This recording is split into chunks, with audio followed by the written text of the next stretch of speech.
All right. It's another episode of the Tipping Point Morning Show.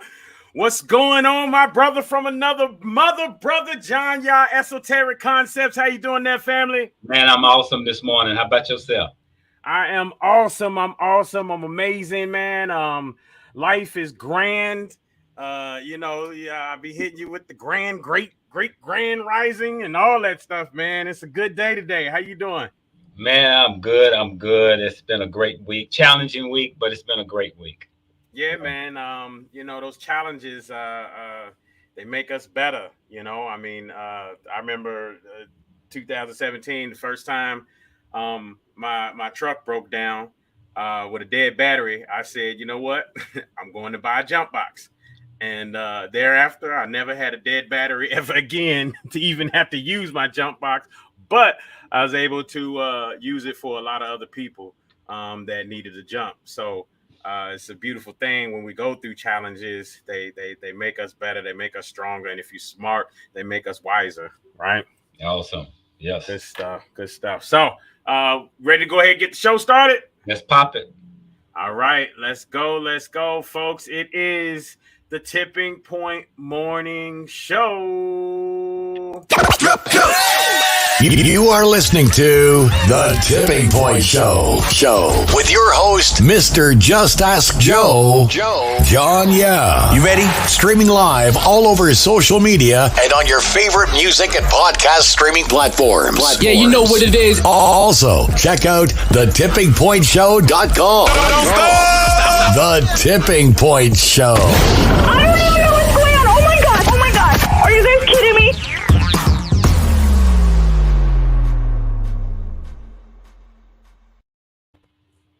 All right. What you think, man? That's my first time seeing that. That's interesting. Yeah, the video still gotta tighten up the video part because I'm overlaying on the old one, but the audio is all brand new and it's interesting, man. Shoot, if you had heard the audio in the beginning, man, they had messed it up because they enunciated John Yah. They said John Yah. And I'm sitting there talking to my audio people. I'm like, hey man, y'all ain't doing this right, man. This ain't what's up. And they said, what? It doesn't sound any different. I said, bruh, it sounds totally different. John Yah versus John Yah is two different things, man. So I had to do some work. Would have been ready last week, but I had to have them redo it and stuff like that. But it's all good. Yeah, it's all good. So. First up to the stage, folks, we have our first segment about the crypto wrap-up with none other than our brother from another mother, Mr. Crypto Cliff himself. What's going on, family? Not much. How your brother doing this morning? Hey, fantastic, bro. Fantastic. How's everything going on with you? You freezing up, Joe? Everybody good? Can you hear me, Cliff? Yeah, I get you perfect. You're freezing up. Okay. Go ahead and hit us with a little bit of that crypto wrap up today. Oh yeah. So I've been doing a lot of research lately, man, on what's going on with this current recession. Everybody thinks we're going into a recession. We're actually currently, full throttle into a recession. But Bloomberg just put out an interesting article the other day that was stating that we're getting ready to go into a global recession.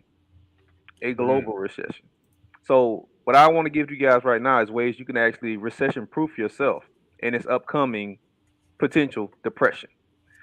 First and foremost, I am the Crypto Cliff. I am Crypto Cliff, so I'm definitely going to talk about crypto. But I want to talk about something outside of crypto on top of that. So cryptocurrencies that you actually need to be putting into your bag, or what I like to call premium cryptocurrencies. Of course, Bitcoin, Ethereum. XRP is one of them. It's a centralized cryptocurrency, but it's a cryptocurrency that's getting ready to go through the roof because it's going to be used in the financial systems around the planet. Also, Flow is another one. XLM is another one. Premium crypto products that have proven themselves over the years. Those are the things, the avenues you can put your money into. Not only that, you need to buy some defensive stocks. I have a list of defensive stocks I actually give my clients. Defensive stocks are basically stocks that go up regardless of what the market is doing. It's because people are going to use those stocks regardless of what's going on. Like, for instance, I give you an example. Coca-Cola. It doesn't matter what what's going on with the inflation rate. Somebody's going to pop a can of Coca-Cola open, regardless.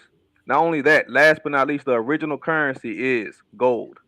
gold, gold and silver. These are instruments that people use to, in inflationary times, to actually hold wealth or hold value on their money. So I think it's going to be imperative for people to have a well-rounded portfolio when it comes down to you actually beating this recession, all right, coming out on top of this recession, because we're going into a global recession, not just a United States recession. Okay, man. So we need to keep our eyes open, and we need to look at a lot of these recession-proof stocks. Where can people learn more about information that you give? Yeah. Well, I have this thing going on right now. Well, I'm trying, not trying. I hate to use the word trying. I'm getting ready to teach 10,000 students. It's my goal to reach 10,000 students, have 10,000 people who I teach personally how to become successful investors, not just crypto investors. That's investors in the stock market, crypto market, and precious metals market. I'm on the road right now. You can sign up on my website, www.cryptocliff.net. I'm also doing a $50,000 giveaway to the person who can bring me the most students. I am giving away $50,000 US cash, meaning I'm going to actually fly to your city with a bag with $50,000 in it and actually hand it to you. Wow. Okay. To the That's person who what's can bring up, me the man. most. Yeah. So it's, it's That it's real deal, people. It's time for us to get off the sidelines. It's time for us to really, really get into the game because at the end of the day, we should be tired of being at the bottom of the totem pole as a people, mm-hmm. and it's only going to Hey. take us to lift us. You're not getting what they call it reparations. Reparations ain't coming for us. These folks Yeah. ain't coming to save us. Nobody's going to Yeah, give us handouts. that's right. Eventually, man. Think about it. Eventually, food stamps, all those government assistance programs are going to be over with because we are down. Think about this. The United States, they used to just look at people's bank accounts when they hit $10,000. Now they're looking at it when it hits $600. That means the United States is hurt. So it's time Okay. for us to recession-proof ourselves. It's time for us to really, really dive deep and get into this financial game and stop playing around. Stop the YouTube. Stop the NyQuil chicken challenges that is going on TikTok right now, and really, really dive deep in. Mm. Hey, that's what's up, man. We appreciate that, man. Hey, you waking everybody up first thing this morning, man. It is Mr. Crypto Cliff. Where All right? can they No find you? problem. You can find me on Facebook, Clifton O'Neill. You can find me on Instagram and TikTok, Crypto Cliff. You can also go to my website, www.cryptocliff.net. I dropped my prices all the way down to $99. $99 give you a step-by-step guide into crypto investing, into stock investing, and into precious metals investing. It's a Awesome. step-by-step program. $99. I'm trying to get these people into the game. All right, Awesome. bro. Hey, we Awesome. appreciate you, man. Thank you so much for stepping in. No problem. Let's get it. Peace, brother.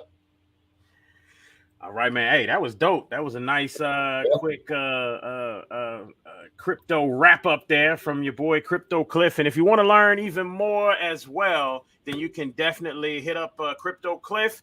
You can also go to the tippingpointshow.com and click on our partners link, and you can click on Bitcoin Campus logo. All right, if you want to learn more about that good stuff. So next up, now we would normally have Brother Leonard Walker jump on with us and do his thing and all of that. But nonetheless, he's out in the woods. But guess what? He actually sent us a video. All right, so he got a video together for us. So I'm gonna go ahead and show this video for you folks and check it out. This is Leonard Walker with the Stock Spotlight. Good morning, family. This is your stock guy, Leonard Walker, coming to you live from the campgrounds of North Carolina, where me and my nephew, I'm taking him on his first camping trip. So I said, let me make sure I get my stock tips in for the week, and I just want to make sure you guys got that. So without further ado, let's get it going. The fund that I am looking at this week is called Guggenheim Strategic Op Fund. That's Guggenheim Strategic Op Fund, which is the ticker symbol GOF, Golf Oscar Fox, GOF. They're traded on the New York Stock Exchange. Going right now, they closed at $15.31 per share, and they have a dividend per share of $2.18. This is a monthly paying stock. It pays 18 cents per share per month with a 14.27% dividend yield. The 52-week high was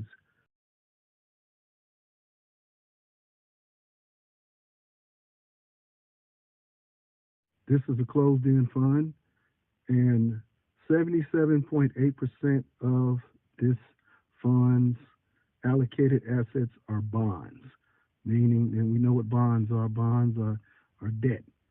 So this is a fund that has debt as its investment.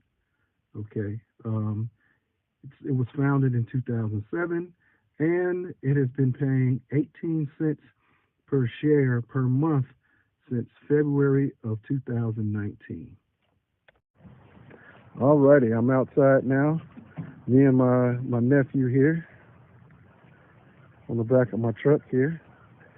What's that, Doc? Yeah, tell everybody hello. Hello, my name is Bob. Your name is not Bob. Your name is Clark. So, No, or yours. My name is Bob. no, it's not going to be Bob. It's going to be Clark. No, it's Anyway, Bob. anyway.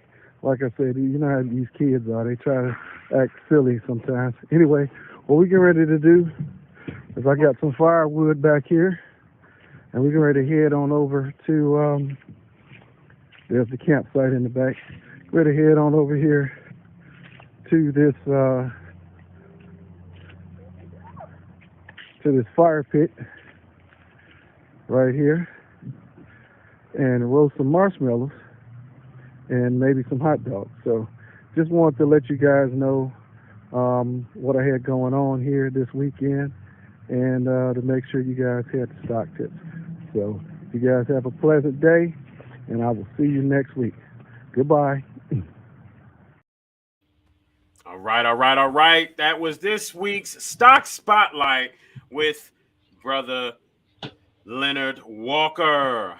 And let's see, our sis Lady Brazilianaire is, I believe, having some technical difficulties. So I don't know if she will be on today. But if she does step in, then we will bring her on.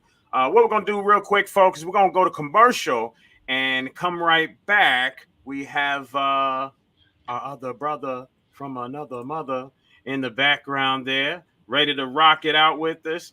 Our show for today is Capitalism versus Socialism. Which one provides a better life for you? All right. So, again, we'll be right back, folks, here at the Tipping Point Morning Show.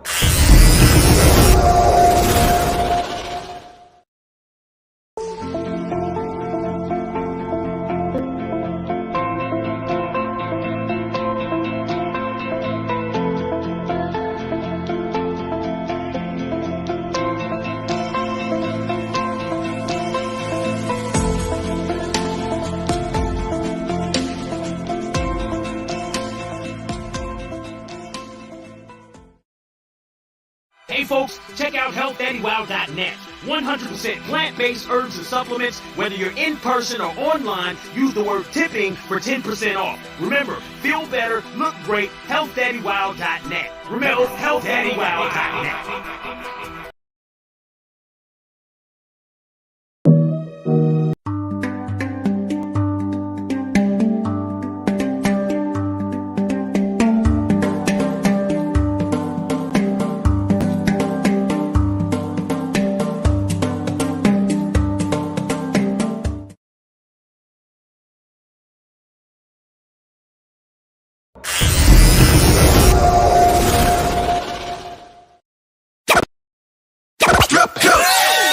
You are listening to The Tipping Point Show with your host, Mr. Just Ask Joe, John Yeah. You ready? Streaming live all over social media and on your favorite music and podcast streaming platforms. Yeah, you know what it is. Also, check out thetippingpointshow.com. The Tipping Point Show. I don't even know what's going on. Oh my god. Are you guys kidding me?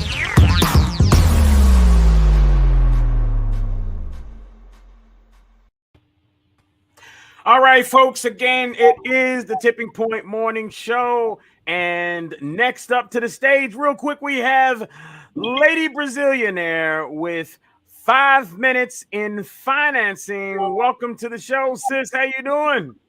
Good morning. How are you all? Fantastic, fantastic. I see you got your CEO hat on there today. All right. So today, my quick 5 minutes financing tip is simply this. When you apply for credit cards and they send you those letters that tell you that you are denied, don't get upset and don't throw them away. It's actually a pretty good thing. Hold on to them. In those comments, they tell you why you were denied. Delinquent accounts or too many negative this or negative that. This will actually help you raise your credit score because now they are doing you a justice and telling you what you need to work on. So don't get upset. Just keep the letter. Work on what you need to work on so you can get that high credit score and you can get that American Express. That's my tip for today. Awesome. All right. Awesome tip there, folks. Again, Lady Brazilianaire, where can they find you at? You can follow me on Instagram at the Lady Brazilianaire, or you can follow me on Facebook at my name, Heather Weatherspoon. Absolutely. Thank you so much. We'll see you next week. Bye. Peace. All right, folks. Again, it is an amazing show stepping up here today. Capitalism versus socialism. We had a fantastic time last week with Brother Pierre Lawson. We had such a great time, and that time has been percolating all throughout the week that we said, you know what, let's go ahead and bring the brother back again, and let's talk this talk for capitalism versus socialism. Brother, welcome to the show once again. Brother Pierre, how you doing, family? What's up, guys? How y'all doing? Y'all can hear me loud and clear? Yeah, here you Yes, go, sir. brother. Peace. All right, perfect. What's up? Oh man, it's interesting, man, because I'm looking at the skew of your video, and it almost seems like you on a round Earth. I'm not even sure. Messing with you there. I send my apologies to Brother Michon. I think he was a little offended some things, so I just want to send a public apology to him. Let him know. Never take it personal. We're just debating ideas. So Absolutely. Yeah. Absolutely. It's all good, man. He's a big boy. I think he'll be all right. So, as we talk this talk today, capitalism versus socialism, who wants to step up and tell the difference between the two? Pierre? Yeah, so basically there's two different systems that we're looking at. It's actually a third one as well, but the two main systems is capitalism, socialism. There's a middle system called interventionism. A lot of people don't really know about. But basically what socialism is government ownership of the means of production. So all the goods that you need to make stuff, the government will own and control that. Whereas a capitalist society, which is also known as market economy, it's actually called market economy, but basically it's private ownership of the means of production. That's basically the two systems. Okay. Now, when you say two systems, but then there's more. You got, you said what was that called? Interventionism. Interventionism. Yeah. And then, but you also have another ism, right, out there called communism, right? Well, so socialism and communism is like one and the same. It is to believe that communism is a higher level of socialism. That's what the socialists believe, that's the highest level of socialism is communism. So got you. That's what that is. Interventionism is basically like, it's like trying to mix the systems where the government is intervening. Yeah. Okay. And then, so you got socialism, you got capitalism, you've got communism as a higher form of socialism. I'm trying to think. I feel like, Marxism. Is that when socialism gets crazy? No, it's the same thing. It's the same thing. Yeah. Thing. So when we're talking about socialism, what do we actually mean when we say socialism? And of course, the government owns the businesses that you or the product that you produce, because it is very close to communism. But what's the difference when it's socialism? Ain't it somehow a system where it allows everyone to kind of play on the same playing field, to where you have a cap on how much money you can make? Like if I wanted to pay myself $1 million a year, I couldn't do that in the socialism, because now I don't place myself sort of above the playing field. Is that correct? Well, yeah, some of the the fallacies of the socialists. You got a lot of people that's promoting it and not quite understanding it. I mean, just from history alone, you can see that it never works. But for some odd reason, they continue to want to try to bring it back because they believe that technology can allow it to occur. But what Brother John is talking about is basically equality. People some of the differences in like a capitalist society and a socialist society is that you don't have like this equality thing in a capitalist system. But in a socialist system, people that want the socialist system are normally people who haven't fared well in the capitalist society. So they say, hey, Mm. we need to make sure everybody's equal. This is not fair that somebody can be a billionaire, you know. You can't. Okay. Okay, all right. Yeah, I was hearing that Yeah, too. Oh, my yeah. bad. Yeah, and to be honest, most of us are probably socialists when we're young and starting out, right? I mean, I saw a video a month ago with Tupac talking about there's no way nobody in the world should have $1 billion with all Right. these hungry people.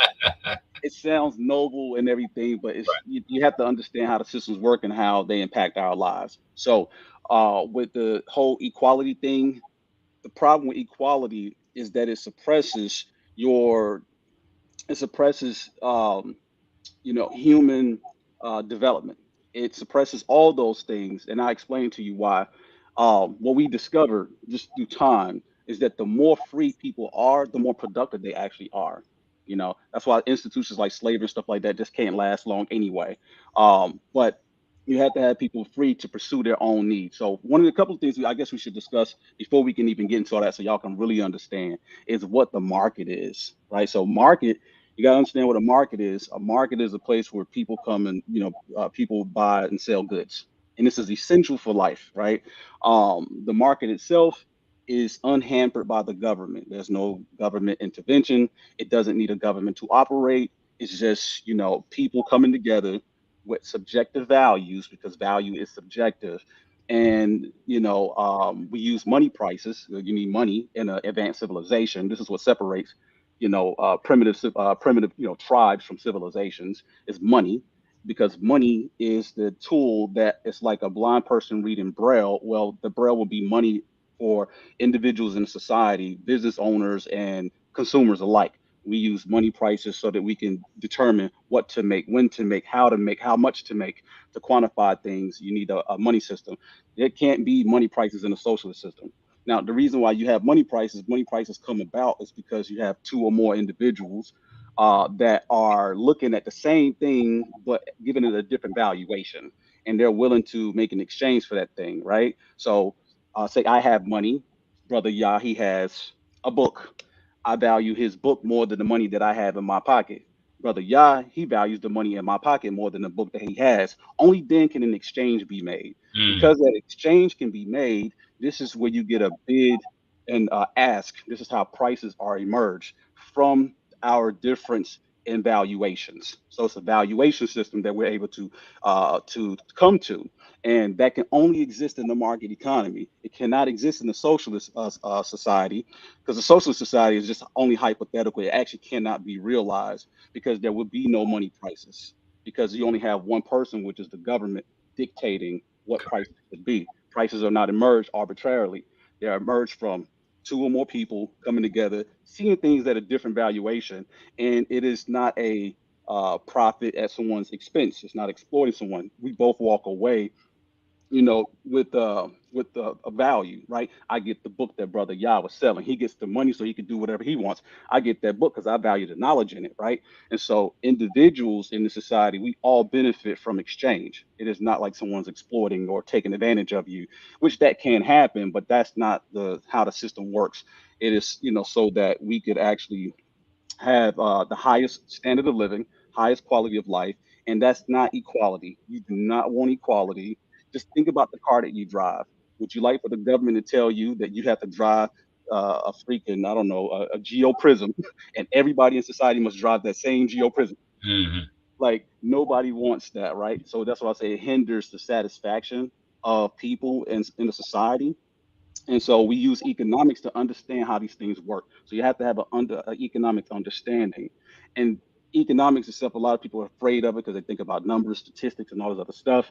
Economics is not as complicated as you may think it is. It's actually just human action. And the whole purpose of economics is to provide satisfaction. That's it. Like humans, we act to bring about satisfaction in our life and to remove dissatisfaction, to remove uneasiness. So economics is a system to allow us to remove the most dissatisfaction in our life, to bring about the most satisfaction in our life. So once you have that basic understanding, that's how that comes about, then we can get into economics, which explains all these systems and how they work, how they function, because that's how we all forming our subjective values, why we're valuing different things at different times. Right. I get a floor back to you guys. I talked a lot. So Right. So what do you say to people who say, the wealth are greedy, they don't want to share? What do you say to people who believe that somehow taxes should be raised on the rich in order to give to the poor? yeah, so again, these are more fallacies from, those people who probably haven't fared well in a competitive society and they want to even it out for everybody. And these things have been tried over and over again. So I, encourage anybody to study history to understand these things because you have to have that historical aspect to understand it as well. But when they say that the rich is exploiting people and taking advantage and this, that, and the third, what they don't understand is that before capitalism, right? Before the rise of the West, which is, where we are, that's why I call it the promised land, right? Before, capitalism, feudalism reigned over the world, right? It was all lords and serfs, okay? It was all kings and queens, and everybody served the kings and queens. They dictated everything. There was no freedom, right? You had times where basically you had to be whatever your father was. Your daddy was a carpenter, you was a carpenter. They say Joseph was a carpenter, so therefore Jesus was a carpenter. You didn't get to choose or pick what you wanted in life. That's what we call serfdom. And lords were the people who was at the top of the system, who dictated everything. All the dukes and the lords and the kings and all this, eminence type stuff. But this was all over the world. Okay, not just in European countries. You had African countries too, tribes and everything. This is how everything basically worked. And so, again, it hampered people's full potential in life. And with a market economy, you can pursue whatever it is that you want in life, and it is a benefit to someone else on the other side of it, right? Just to make it simple so that we can all understand. In my younger years, I pursued the music industry for 15 years of my life. First as an artist, okay, I just did what I wanted to do. I wanted to do music. I did music. That's the thing I wanted to do in life. It brought me great satisfaction, but it also brought other people satisfaction who was entertained by the music that I was, doing. Then I switched over to doing production. I switched over to doing engineering and building studios. So I did what I wanted to do, and that also brought satisfaction to all the other artists and all the other people who wanted to pursue music, right? So I'm pursuing my own thing as an individual, selfishly and greedily, right? But it did not take from anyone else. So you have to have greed. It's not when you think about economics, you have to kind of remove the moral aspect of it because it will cloud your judgment on it. And so you have to have an economic lens to understand like how does the whole greed work? How does the system work? In a market economy, the consumer is king. In a market economy, which is the same thing as capitalism, the consumer is king. The entrepreneur is slave to the consumer.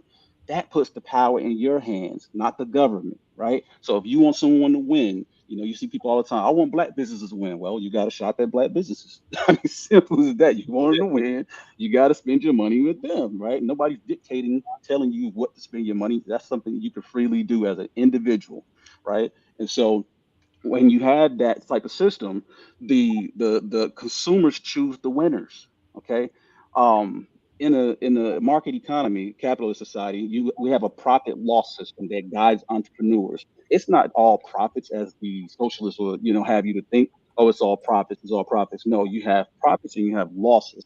Those who are providing the greatest satisfaction to the most amount of consumers at the lowest cost are the ones who profit. Okay, the ones who lose, people take losses, they can't stay in business. They have to go out of business, and the resources that they were taking up in society gets redistributed to those who are allocating the resources most efficiently. So the resources are never destroyed; they just reshuffle, redistributed. Okay, the market has a way of doing it naturally. The government in the interventionist system, they try to redistribute things like taxation and stuff like that, right? Taken from your profits or your savings and given to people. That's what we call welfare, right? So they try to redistribute. That's what the government's trying to do in this interventionist system. And so that's what you have with that. But people who become rich, uh, unlike like a class society, you are not.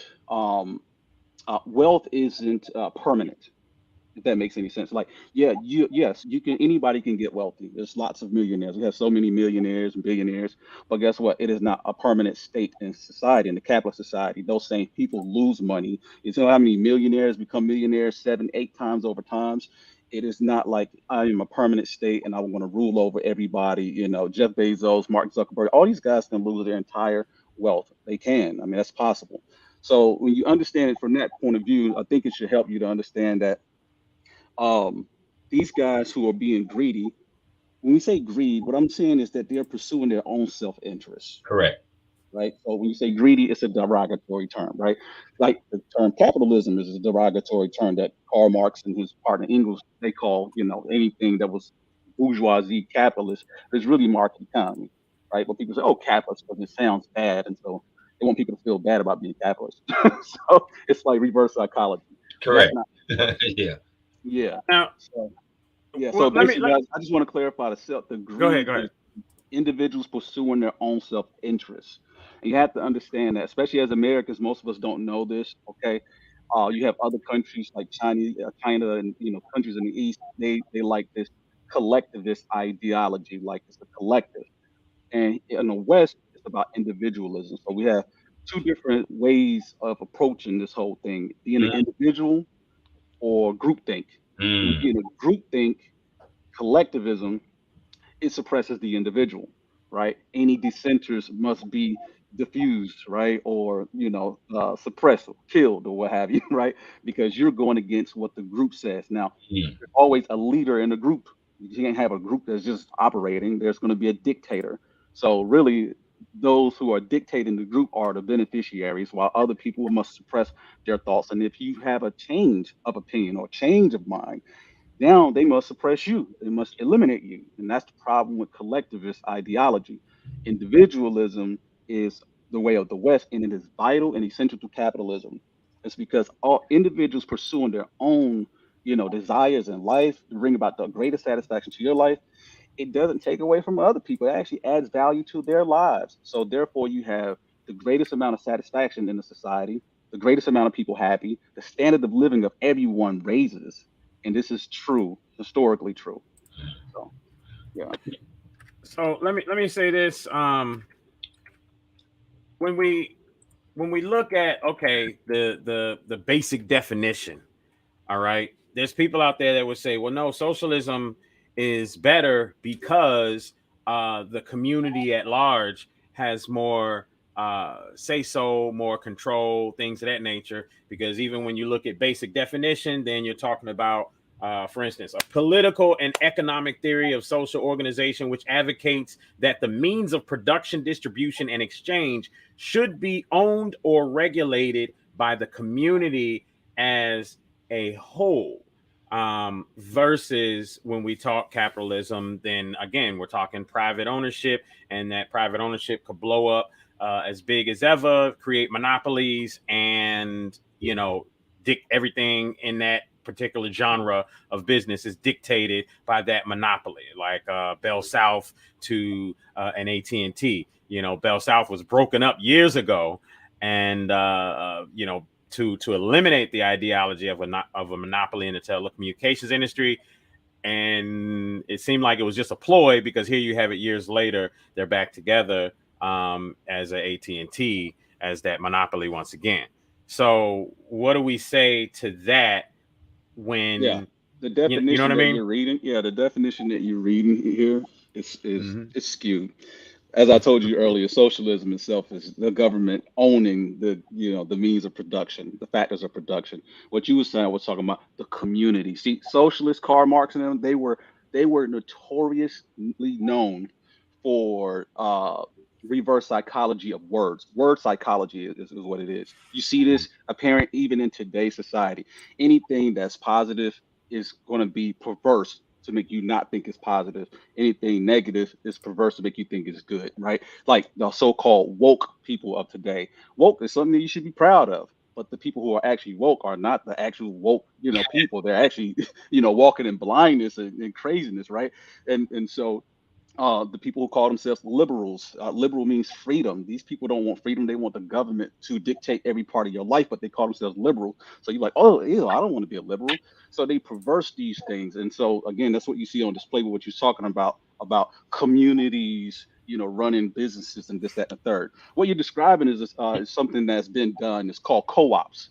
All right. Correct. Yeah, So exactly. co-ops themselves, that's not socialism. Okay, co-ops can exist in a market economy, and they and we don't have a problem with that taking place, right? They should, because a market economy is just purely competition. You have to have competition, right? And I guess we can address some of that because you was talking about monopolies as well. Well, co-ops can run alongside and compete with business structures that we have today that's run by CEOs and CIOs and all these people who understand how to run businesses. If a company wants to run itself on a co-op, then they're more than welcome to in a market economy. You don't need a socialist society for that to happen. What will happen is that they'll compete, and when they compete, again, whoever wins, that's what rules. The reason why businesses run the way they run now because again, that's the best, most efficient system, right? And so that's the reason why I work that way. I think about it. Think about, community running business. This sounds noble. Again, that's what they do. Reverse psychology. It sounds noble. Think about the guys that's on your block from your hood. You want these guys running your business, your company, right? Like this is what they're talking about, right? Oh, it's gonna be run by these people. Boom, boom, boom. Listen, the guys that's at the helm of these companies, they're managing thousands of employees, thousands and many structures and business things that are really complex that most people don't understand. That's why you normally have these guys that got MBAs and stuff like that that's running the top of these companies. And even if they're a startup who didn't have that, they will hire smart people to help run the business, right? Hmm. And so you don't have to have those things to do it, but you can, as a business person, brother John, yeah, he's a businessman. I'm pretty sure he studies businessmen all the time because again, they have a framework and a structure that's successful, proven over and over. So you apply that. Nothing wrong with co-ops. You can have co-ops in the market economy, but they're not dominant because they're not as efficient. And again, in the market economy, it's about being the most efficient, supplying the greatest amount of satisfaction to the most amount of people. That's what it's all about. So how would you dictate? Because again, you know, going further into similar definitions, it's the workers or the government owning the buildings and the tools that make goods and services like farms and factories. In a socialistic society, how would one determine whether it's the government and or the people that own things, or is that actually the problem and the fear? Because in a socialist society, the government would be the one to take control and say, hey, we should own this, and because you don't know any better. Right. So, I mean, this stuff is, again, it's been tried over and over again. But think about anything public that you know versus anything private that you know. Just common sense, right? Think about public schools versus private schools. Which one is better, right? Mm-hmm. Private schools are always going to be superior to public schools, right? There's a Mm-hmm. reason behind that, right? Think about public housing. I grew up in public housing. I grew up in Double Oaks here in Charlotte. I grew up in Simon Bright projects in Kingston. I grew up in Carver Courts projects. I grew up in public housing. Okay. When you go to public housing, it's the slums, right? Mm-hmm. Like growing up in the hood, everybody was like, "Oh, we gotta celebrate growing up in the hood," but nobody wanted to stay in the hood. You want to Mm, be the Yeah. first people to make it out of the hood, so you can look back at your Mm. people and say, "Hey, I made it." mm. You wanted private housing, and all this public houses, all this stuff was done in the Nazi Germany and communist Russia. public housing, all these ideas, all this welfare stuff. See, This the is where it welfare comes from. state, yeah, the welfare state hit in Franklin Delano Roosevelt, FDR. He transformed America forever. Like he's the longest term president. He served 4 terms. Think about it.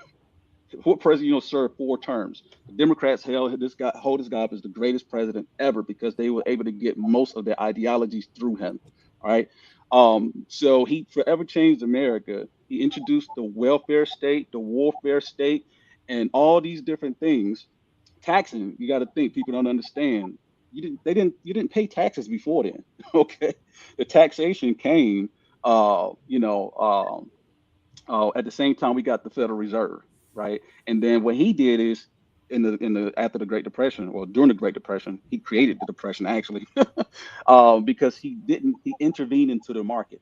Because they intervened in the market, he suppressed and depressed the economy for 8 years, 2 terms, okay, 4 years apiece, and everything was negative. Like there was no growth, unemployment was extremely high.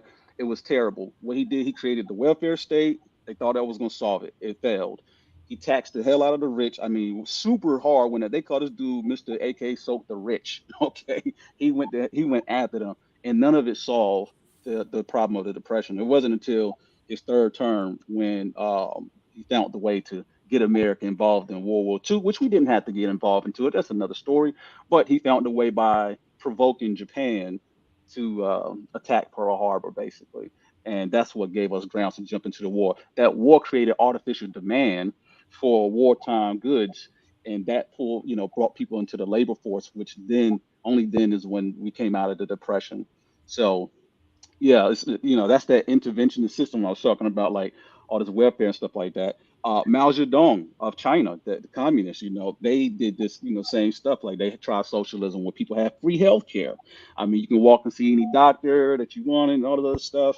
And what he tried to do, the Chinese envied the West so much that they try to copy. No offense to my Chinese people, but everybody knows China like to copycat a lot of stuff. So Absolutely, they absolutely. they will bite the hell out of anything you put out there. It don't Yep. matter whether you got a patent Yeah. on it or not. They're gonna take it from you.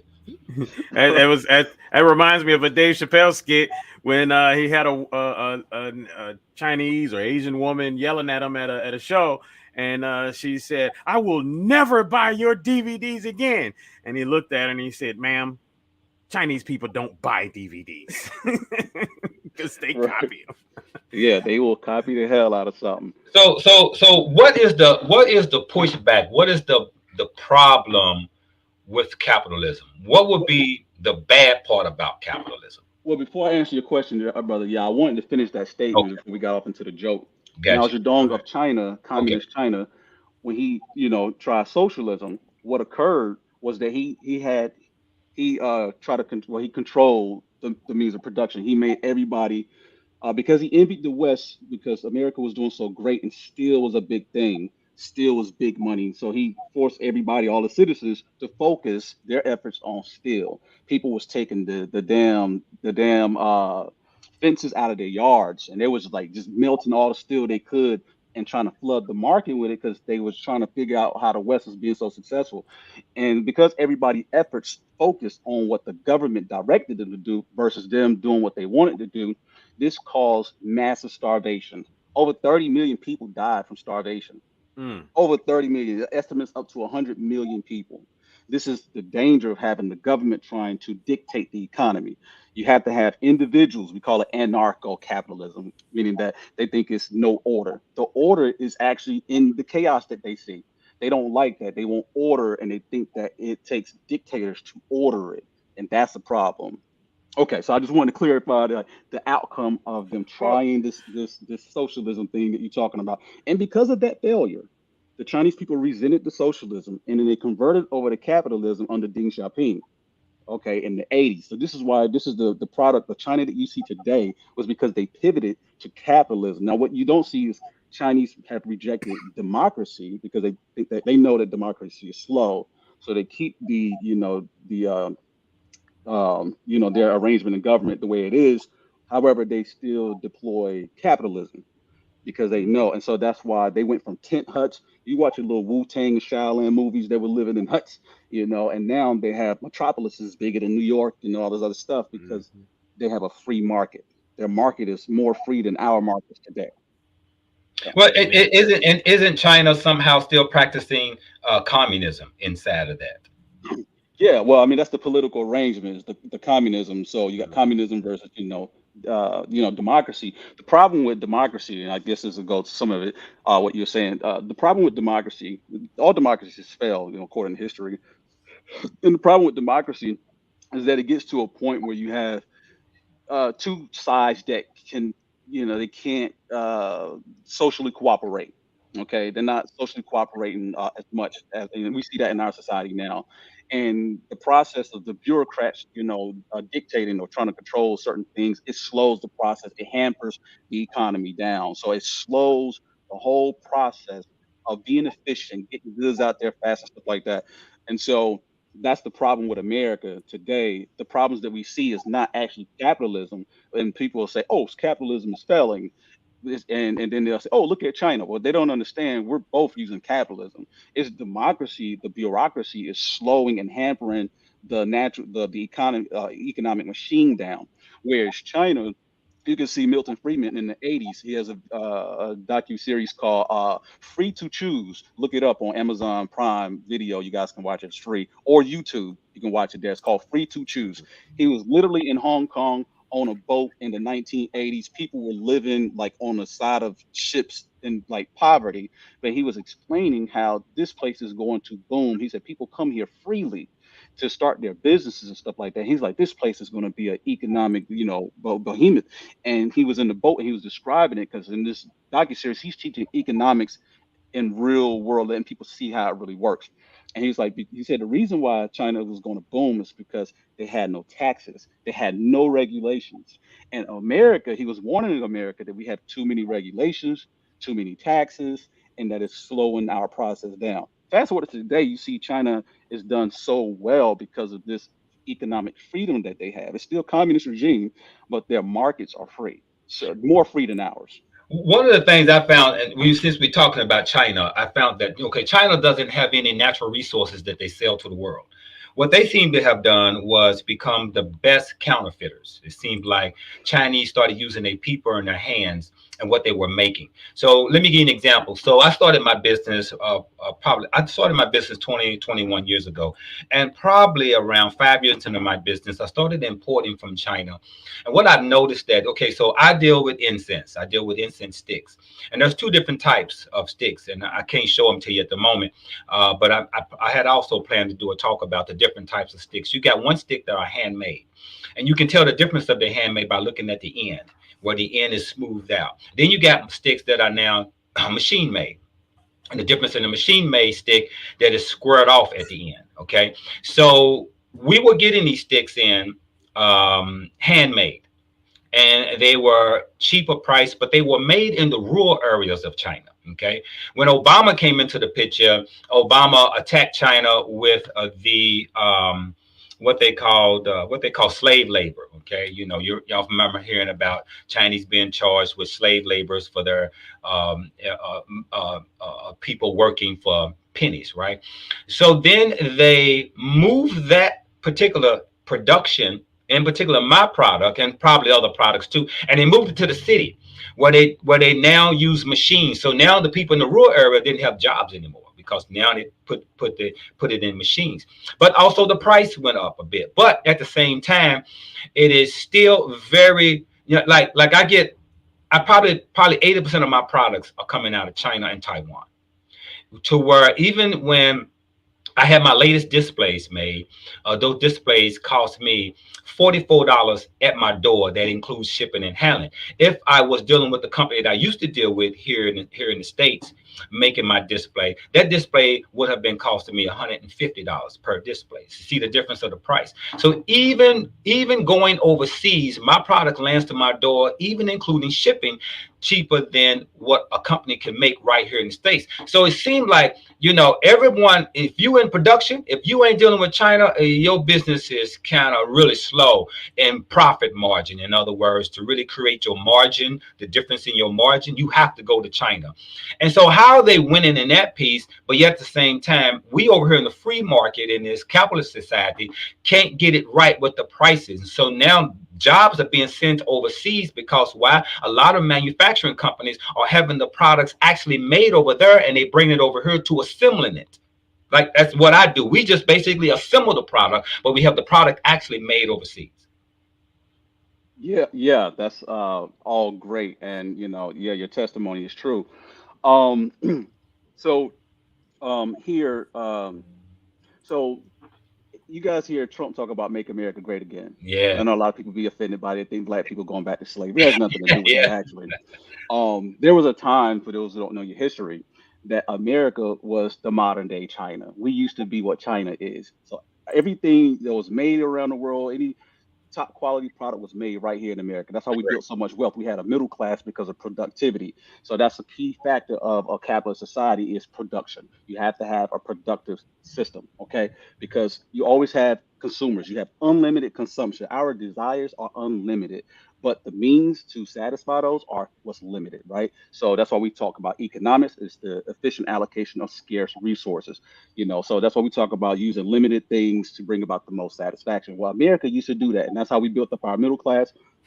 But inflation, again, we had all this inflationary policies that started eating up the consumer's ability to spend money. So America decided to they had a scheme, they had special interest in China to actually do our production. Okay, and this is a part of us protecting China from Japan, which led to Pearl Harbor. With Japan bombed Pearl Harbor, we protected China because we had these special interests in China to protect them because we had this. When I say we, our government, those guiding economic policies, was trying to figure out these. The government is always scheming about how to keep people spending money, because we have the Keynesian, economists. They believe that you get GDP growth from spending, okay, versus production. So what they did is just offshore the production over to China because, like Brother Yao was saying, the cost to get it made here is too expensive. And so your money, your resources that you spend to get these things can only go so far. But if you can get it to a cheap labor country like China, and then import it back over, it's still cheaper. It's much cheaper. So much cheaper. Your money as a spender, as a consumer, and as a business person, as a capitalist, can go much further, meaning that you can bring about even more satisfaction in your life if you can get things cheaper. So that's the whole important thing about getting those things cheaper. And so China was our avenue to that, and to also artificially suppress the inflation rate. They needed to get inflation down because inflation got out of control. So the policies, the welfare policies, and all this stuff. That's what made inflation so crazy. Not just welfare, but warfare also. You have to pay for these wars, and so this is an offshoot. This is a way for them to offset those that cost for us, so that we can have our spending, how they document the CPI and stuff like that, what we're spending, what's the cost of certain goods, right? They select the goods. But if you can get it for cheaper, basically it's supposed to lower what this inflation data that they're talking about. So that's from that. We have so many regulations here and taxes. People don't understand when you ask for the government to do anything, it costs money, and the government doesn't make money. The government must take money from its citizens. So that's why we say the government is a burden on its citizens.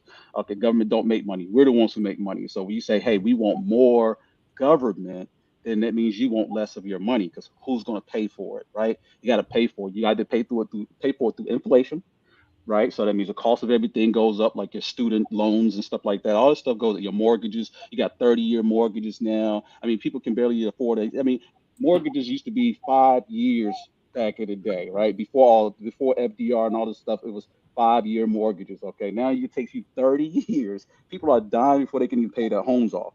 People are dying before they can pay student loans off. This is how bad this inflationary policy stuff is going. And so that's why, people like myself, those that's like more libertarian, say small government. We advocate for smaller government, limited or no government at all. but for those that who can meet in the middle, say small government, because anytime you add government, right, that is a burden on us. So you can then the government encroaches in every aspect of our life, and that's not the purpose of government in society. The purpose of the government in society, which most people don't understand, the purpose of the government in the society is to protect our liberty, our private property, to protect our markets from foreign and domestic threats, right? That's what its purpose is supposed to be for. But the government has been weaponized through politics. Okay, so that's why you have both the politicians, whether it's the Republicans and the Democrats, that's fighting to weaponize government against those who share other opinions than them. That's not the purpose of the government itself, but that's what has happened in our society, and this is why democracies fail, because it always gets to who gets to weaponize the government, right? Who gets to weaponize the government over the other? What we advocate is no government or little to no government, speak specifically to those purposes I just stated, and allow us as individuals to pursue our own happiness, like the pursuit of happiness, right? That keeps the economic machine flowing optimally. Okay, so and that's what had. I mean, again, that's why the West rose. Over 202 over 2 centuries and a half of dominance. When you look at the reigns of China and all those places, yeah, they had reigns of dominance, but they didn't last as long. They're always up and down because with the Chinese, they always go into the same methods of a benevolent government. That's the thing about their culture. They believe that it's not government that's bad, it's bad people in government. So they believe that you can get a benevolent person in government that can dictate their life, and then they'll be happy. And to me, that's a fallacy. The West, we don't agree with that. We don't want to be ruled by, lords and kings. We want to pursue our own happiness, and from that, everybody's satisfied. That's just Correct. how it works. Correct. So now about capitalism. What's the problem with capitalism? What is the issue? It's got to be something wrong with capitalism that people are seeing. What do you think is wrong with capitalism? The problem with capitalism is that we're not using capitalism enough. The Mm, problem with what people are pointing the finger and saying, "Oh, this is capitalist fault," is actually a product of interventionism, the government intervening. See, when you have like when banks failing and then the government comes in to bail out, that's interventionism, right? Okay. That's not capitalism. Capitalism is if you do good, you're rewarded with profits. If you are not doing your job, you will suffer losses. And if you go out of business, there's no savior for you. There's no Jesus Christ of your business. You must go. Okay. And that will keep the system working. But the intervention is the problem. And so some people call it corporatism, right? Think about it this way. People talk about monopolies and all this other stuff. They don't understand that's not a product of capitalism, it's a product of government intervention.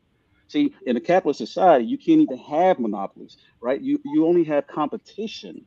And the reason why you want competition, and even when I used to sell people, all kind of products, I would have to explain to them like, hey, let me compete for your business. And they'd be like, no, they already gave me this. I said, no, just let me compete for your business because it's going to benefit you for me to compete for your business. Let me explain to you how it's going to help you out. Okay. This person, they provided you a quote on this. Okay. I have a quote here, but I need to see that quote that you have. If I can see that quote that you have and it's beating what I have, I can go to my partners and I can actually get these terms negotiated down for you. So therefore, you'll get an even better deal. So as a consumer, you want people competing for your business. Competition is the key to bringing prices down. Okay, Yep. not the government. So when the government comes in to do price controls, it creates other issues that may not be related to what you can actually comprehend and understand, but it creates other issues, multiple other issues. The key is having competition to bring prices down. So these businesses are not just bringing your prices down by selling you something cheap. They have to still output the highest level of quality at the lowest price available. So it forces the entrepreneur, the people that's running the businesses, to get better and better and better. That's why technology keeps advancing. We keep getting better things. You remember your TVs, your 4K TVs used to cost $4,000. Now you go to Walmart on the floor, $350, get you a super huge 4K TV, 70-inch TV for so long. Because again, more people step into the space, more businesses compete, they refine their processes and get better. They try to figure out how can we do this better at the lowest cost because we're competing for the consumers to choose us. And as that process continues, things get cheaper, cheaper, cheaper. What happens is when the government steps involved, they redline, they red tape stuff. They cut competition off. That's problematic. You don't want that. You want competition. Like for instance, your insurance. Insurance, and people don't know, there's red tape all over insurance. Insurance companies can't compete in certain states. The government says only these companies can operate in these states, which gives them a monopoly. Okay, if you take the red tape down, allow all these insurance companies to compete for your business, that solves the whole problem. You don't have to be begging for the government to lower insurance prices. The insurance prices will automatically go down because all the entrepreneurs are competing for your business. So you want to force entrepreneurs to compete for your business That's right. because it's going to force them to either get better at a lower price, which you benefit from, or they're gonna have to go out of business. Their resources gets redistributed to whoever's allocated more efficiently. When I say resources, like people are resources. This is one of the big things that Africa messed up on when they sold people into slavery. Your human capital is a resource.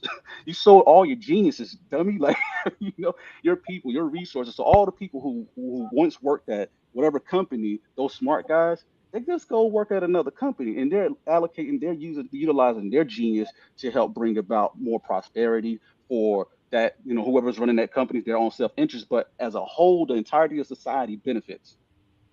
So, Interesting. quick question. The this is the bank bailout. All right, that was a bad thing. Yes, If we didn't bail out banks, then what would have happened? they would have failed. And the liquidation process would occur much faster. So you don't want to bail out failing companies. For one, you got to understand, right? Anybody who works in management, senior management, anything like that, you don't even have to work in management. You can be a owner of pets. In order for you to get the outcomes that you want, you incentivize behavior, right? It's Hmm. the whole system, the credit system, credit card system. It's a behavior system, actually. It's all about incentivizing behaviors, right? And so you have to incentivize behaviors in our society.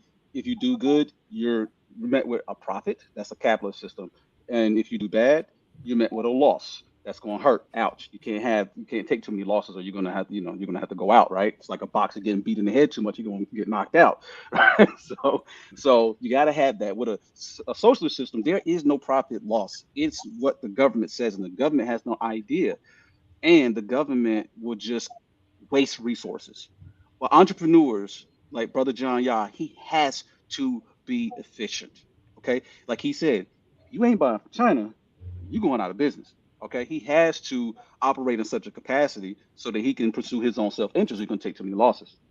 So you have to have that profit loss mechanism, and you have to enforce good behaviors. It's for the whole system works by reinforcing good behaviors and punishing bad behaviors. It's not the government punishing and rewarding; it's the market that rewards you. The people, consumers, are going to reward you with profit, or they're not going to shop at your business, and you're going to go out of business, right? So that's how it works. But with this whole notion of bailing out these failed banks, these failed companies, not just banks, but companies, it's sending the wrong message. And it continues to send the wrong message. And so that's why you have these so called capitalist people in Wall Street. They're not really capitalists. They want to weaponize the government for their needs, right? They're capitalists when it's time to make money, but when it's time to take losses, they don't want to be capitalists no more. They want to be socialists. They want the government to come in and bail out. That doesn't work that way, Mm, right? And so mm. they carry the name of capitalists, but they're not real capitalists, right? So capitalism means that, hey, you suffer your fate, all right? And you start another business. It's not as like it's the end of the world. You start another business. One business failed, okay, start another one if you're such a capitalist. But if you got, oh, we need help from the government. I saw Sir Richard Branson from his space program or whatever when the COVID situation hit. He was on TV crying, needed the government to bail out, right? But bro, if you so capitalist, you're supposed to have so what capitalists do, and Brother John, y'all knows this, as an entrepreneur, when you make profits, it's not just so you can sit on boats and smoke cigars with chicks in bikinis.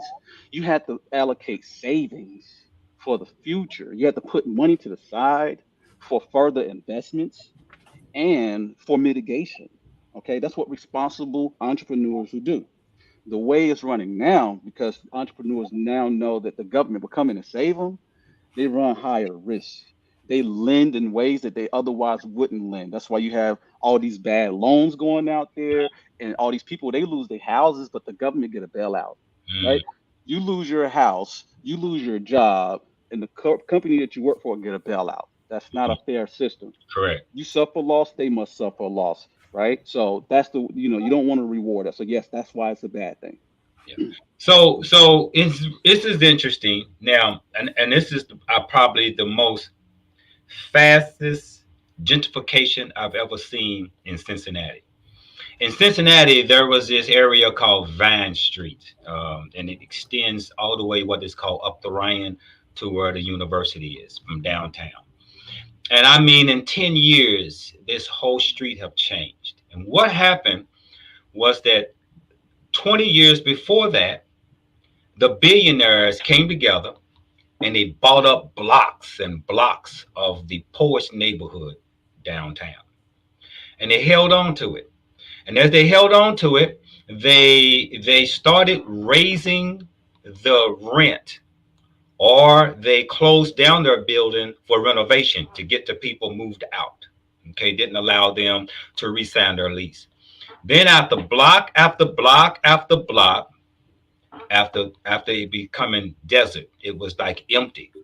Then they came in and started renovating block after block after block. Now there are stores, there are shops, it's vibrant, it is alive, there's a lot of business going on. Now I remember when there was a protest against this gentrification in Cincinnati, big protest to stop it. And I remember I didn't see the purpose because this area was seriously drug infested. I didn't get it. What do you mean you didn't want to fix this up, you know? And so when people talk about capitalism is wrong, it's because they see the people with got the money can make the change. The people who ain't got the money are just at their will of the people who do got the money. So when that was bought up, the people who didn't have the money, when the rent was raised, guess what? They had to move out and go to another maybe another project or maybe another housing authority to find a place to live, and they cleaned this up. So what do you say to those who say that just doesn't seem fair? That you move us out of our home and you fix this up. Now we can't come back because now the rent is high. Yeah, so that's a market factor, and it's interesting because I work in that space as well. And yes, we see, I mean, today in real time, like, people are having to move out of their places. It's a lot of speculation on Wall Street. So again, it's a market factor type of situation. You have cities like, I mean, even the neighborhood I grew up in, it no longer exists. Double Oaks no longer exists. And that area was prime, real estate because, it has a great view of the downtown cityscape, and people will love to pay for that kind of view. Here we are in the hood, we shooting game banging, selling dope, just all kind of just making our whole community terrible. And these people had visions of making this place a better place to stay, and so they have the right to purchase the land and the property and stuff like that. And that's what they've done. They redevelop it. The place is better. It appreciates. It's appreciating in value. These capitalists, they've invested their money. They're not guaranteed to have a profit. Some of them took losses, in the great financial crisis. We're seeing some of them taking losses now because they're speculating that they can continue to raise rents. Rents cannot increase forever. The market, excuse me, the market has this way of, when you talk about equilibrium, excuse me, where prices can only go so far, right? Because all the prices, again, is determined based on how much you can afford, right? So you see a lot of places in the South are appreciating faster than they normally would have otherwise because of like work from home. A lot of companies in New York and California, they allow people to work from home. Those people say, I'm getting the hell out of these places. It's too expensive. I'm going down south. I'm gonna get a whole lot of bang for my buck. I'm gonna get me a big old house of 350,000, where otherwise I have to spend over $1 million in New York or Cali. And so those people have came down to your place, and so that brings demand to your limited supply in your area. So that more demand to that limited supply means that they're competing with you to bid for these same things. So prices are going to go up. So you see those prices go up on the rents, on mortgages. I mean, on the not just mortgages, but the purchase price of homes. That's what we've been seeing here lately, right? And so when that occurs, it can't go forever. Now, the reason why that actually happens is because of the government intervention. It wasn't just because people can work from home, but the government shot the economy up with so much heroin. Okay, we have so much free money that otherwise didn't exist. That money has to be put to use. When people get money, something psychologically happens. They have to spend it, right? It's money you ain't have to work for. I give you $100 right now. What you gonna do? Save it? No, you're gonna spend it, right? And either you spend it today or you spend it sometime in the future. So what we're seeing is the spending comes out. When the spending comes out, the prices you start to see are bidding up. And so it's one of those situations where I don't see it from a moral point of view because it requires an economics lens to see it, right? Somebody comes in to buy the building, well, they got the right to buy the building.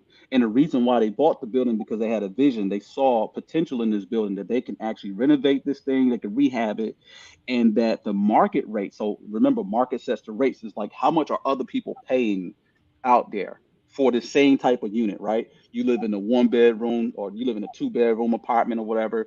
And so these guys who's doing this, and I do this myself, right? We run the models and we're looking at all these areas and we say, hey, people are paying this amount on average for this type of unit that this person is living in. And so we say this person's paying under market rent. But the person who's actually buying the building, who's going to take over, who has this vision, when they run in their analysis of this, they already know that they have to get this place up to X amount of dollars in rent. They got to get it up to $1,800 a month in rent in order for them to hit their goals. And if they don't hit their goals, they're going to take a loss, and it's going to be really bad. So that's just the way of the market, and I don't see it from a right or wrong way. There's other opportunities for you to go. Again, people just get redistributed. You have to move out of this one place. In fact, I met a couple about 4 months ago, I know, at an economics meeting. They were telling me how they had to get out the place that they stayed in, and they had to go rent another place, and they got a place somewhere at another place that was a better situation for their family. More room, a little more rural area, but they had to do what they had to do. What would you say about this country here in this capital program or capitalism program? Because this is a capitalist country. Would you give it? I mean, is this one of the best capitalist countries on this planet, on this earth, flat that is? Right. Let's grade it. Let's grade it. What grade would you give? As far as what we can see, I think that Ray Dalio, he put out some work. I have this book here. You guys can check it out. Changing World Order, his latest book that came out. And he does something with like standards of these countries. And he like puts them into little graphs and charts. And he shows you like the strength of these, places. I don't know if you guys can see this, but in the red is China, and that long line, that long blue one is America. And he's basically showing you, let's see if you guys see that. Yeah. That America is falling from grace and China is rising, right? And so when I talk about like historically, the country is over 200 years, and it's a young country. We live in a very young country. People don't understand when people say America ain't this and America ain't that. I have to ask you in comparison to what? Comparison to who? So it's easy to throw stones if you don't have an alternative, okay, to look at, to compare properly. And so, yes, this is the greatest success, ever in history. America, again, not perfect. Yeah, we had slavery, but we was one of the first to actually eradicate the institution of slavery. And we've seen, everybody's standard of living, raised to the best that it can be. You got to remember those of us who are still in Africa, who sold our ancestors into slavery, their standard of living is far lower than ours. And so again, we're in the greatest place that you can be because we have the most amount of freedom. So the most amount of freedom allow us to do the things that we want to do. We're the envy of the world. When it comes to Black people, that is, everybody want to be where we are, right? Not just Black people, but just pretty much all people want to be here, right? The level of freedom that you have to do what you want to do. Success is possible. Success is not guaranteed for everyone. And just because someone's successful doesn't mean that they're evil or they're out to get you. Those entrepreneurs that's developing, that's bringing more value to society, they're not just, just selling stuff. They're creating jobs for millions of people. So you're complaining about the people that employ you, right? You're helping them to help bring about the greatest amount of satisfaction in society. And so it's not an exploitation, right? Your wage is negotiable. Most of the people don't understand that your wage is negotiable. You just go in and say, oh, they're going to hire me at $10 an hour. I'm going to just take that. But you don't have to. You can say, hey, this company down the street for the same thing, they're offering me $15 an hour. What can you do? I like your company. Can you meet me somewhere in the middle? See, you have to negotiate. We've been programmed to not even negotiate. So Right. we just take what's Man. given. Yeah. And so in a capitalist society, it's about voluntarism, it's voluntary exchange. Social cooperation is not coercion or compulsion. Big words. Compulsion is force, not force. We're talking about voluntary exchange, meaning that you sign a contract to work for this company at the wage that you actually negotiated. And if you fail to negotiate it, whose fault is that, right? Obviously, they want to get the labor as cheap as they can so they can have a greater profit margin so they can continue to drive more value, right? And so yeah, they're going to get you at a discount, at a bargain, right? We all work for a discount or a bargain because, I mean, that's what the entrepreneurs are going to try to do. They're negotiating with you as well. They're going to try to get you at a discount, and they're going to pay you based off your economic output, right? So you say, well, how can he make $300 million and I only make $20 an hour? Well, I mean, you're getting paid His what you're worth. value is greater. Well, yeah, exactly. Because then he's managing, thousands of people across different countries, continents, board meetings all day. Don't think that his work ain't work. People are actually thinking that entrepreneurs don't work. No, they have a different kind of work, and it's so high level, it will definitely go over your head. I'm in meetings like every freaking day. You don't even understand, and some of the stuff be going over my head, right? So I'm in a meeting with senior executives every day, and these guys bust their ass. When I tell you, I get an email at down 11 o'clock at night. I mean, 1 o'clock in the morning. It doesn't matter. Like it's on. It's a different kind of work, right? They're out trying to, drive value for the company. The company need more money. Well, how the hell are you gonna get the money, right? So CEOs, they probably have to go to some dinners. You got to, do that kind of work, right? To go to some dinners, talk to some people. It's a different kind of work than your kind of work. They're paying you based off your economic output. Probably going to be at a discount, obviously, because they need to get a profit. But at the same time, you're benefiting from their success. So you have to have entrepreneurs. You get rid of your entrepreneurs, there is no economy. They're the lifeblood of any economic system. And the government knows this. So that's why all governments want to have that. But what governments want to do, they want to try to regulate that and suppress it and take as much as they can to redistribute to everybody to try to make people equal. You can't have equality. Nobody wants equality because they're not robots. And that's the interesting thing, because people look at wealthy business owners, and they have all these ideologies that say, oh well, they don't do nothing for their money, they just go and live this lavish lifestyle. But like you just said, one thing you mentioned, those meetings. Okay, so take a Jay-Z that goes and has meetings after meetings after meetings. Yeah, he's got to fly to this country over here to meet with this person, got to fly to this state to meet with that person. And then what comes from those meetings? Another business that's opened up that employs a whole bunch of people. So it's one of those things where people's perspective in this country has become so skewed that they look at that and they devalue it, not understanding that that's the greatest value that we have in this country, because that person, that dreamer, that person with the resources, he's going to these meetings, and to you it looks like this whole lavish lifestyle he's living. No, he's going to these meetings so that he can create another business and open up something to hire a bunch more people, when right now we've got 1.9 million people. This is what Johnny J just posted, according to Jerome Powell, will be out of a job due to inflation. What's your thoughts? Well, it's interesting. I work in the capital markets, right? People will come into us daily to get capital, right? So the capitalists are people who have savings, okay? Most entrepreneurs don't have the kind of money that you think that they have, okay? Mm-hmm. Entrepreneurs, these are the guys who got the ideas, okay? They're the lifeblood of the system. They got the ideas. They are the innovative ones, okay? They need capital. So the capital markets, we're connecting those with ideas to those who have money, because those who have money don't have the ideas. They need a place to put their money to work, right? Mm-hmm. And so they're investors, they're speculators, right? Because Mm-hmm. they're now dependent on your bright ass to generate them some profits. So they're going to give you the money. Hence the reason why you got Jay-Z or any other executive out there who's having these meetings that's trying Mm-hmm. to sell their ideas to the capitalists who have the money so that they can go about their self-interest, which is greed, right? It was Correct. it was what people call greed, right? So there's Correct. nothing wrong with having that. You got to have that in the system, because otherwise there won't be no business, right? It's because I want to pursue this thing that we're going to do it, but I need capital, right? So how can I go to the capital? The markets is going to provide that situation, all right? People with ideas. You got two different type of people: people with ideas and people with money. So the people with ideas need the people with money. The people with money need people with ideas. So it's a mutual beneficial situation. Again, social cooperation. That's what you have in a capitalist society.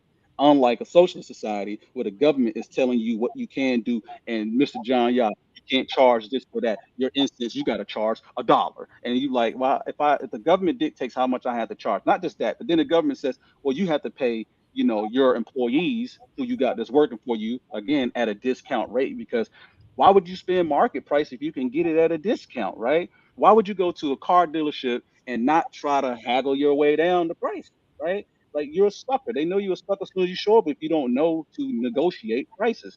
So the entrepreneur is going to try to get the labor for cheap. But if the government says, oh, no, you can't do that, we got to pay people a livable wage. Well, that's not the government's job. Okay. That's for individuals. You want to make a so called livable wage. What value are you adding to yourself so that you can add to the marketplace to entrepreneurs so they can pay you what you think that you're worth? Right? Have you gotten any education? Have you gotten any training, any technical skills? Do you have any verbal skills? Can you communicate well? Right? All those things is your responsibility as an individual. But when the government comes in to set wages, what they end up doing is putting people out of business Right. and also prevent people from getting hired that otherwise would have been hired, right? Would you rather be hired at so-called low wage versus not being hired at all, right? If the entrepreneur can't afford to pay you at the wage that the government says, you're not going to get hired. So now you're out of a job because of government intervention, right? The thing that you thought was helping you out because you don't make a livable wage. Well, you got to add value to yourself. Again, you have to have a productive people to have a productive society. And the government with the welfare programs encourages laziness. And again, your consumption is unlimited. You can't eat what you don't produce. This is why we have to talk in terms of GDP, production, and things like that to understand the health of our society. Because again, we're consuming so much in America. We're the biggest consumption nation in the world. We consume so much more than everybody. Y'all don't understand because we have the highest quality and standard of living. But all that consumption, who's going to produce the things that you need to consume? Like I said, people don't want money. You want what money can buy, the goods and services. You got to have that production system in place. Without that production system, it don't exist. And in a socialist society, is a consumption society. So you can have socialist countries like Russia. We had Soviet Union back in the day. They're able to thrive off of production that was built before the social system, so you can build up enough reserves. But once you start to consume through it, you forced to revert back to capitalism because somebody has to produce it. So it can only last for a short while if you can get it going. Right. What about welfare? Welfare, food stamps, free health care. Isn't that a form of socialism also? It is. Again, these things were, Nazi Germany, Is it is so it is it crippling?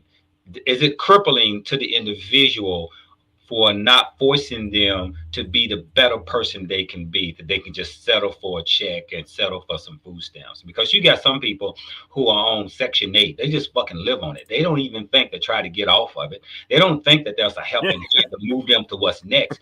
They just set into it and just, if we were living in a society, and I think this, if it wasn't for um, the child welfare system, if it wasn't for food stamps, Section 8, I don't think that we will have so much loose sex to where we will start having babies knowing damn well we can't take care of it, that we're going to leave it to the government to fund to take care of it. I think if the government wasn't there, you would either have a lot of babies out here starving because of the foolishness decision that the mother and father made bringing that child into this world broke. I think it will stop.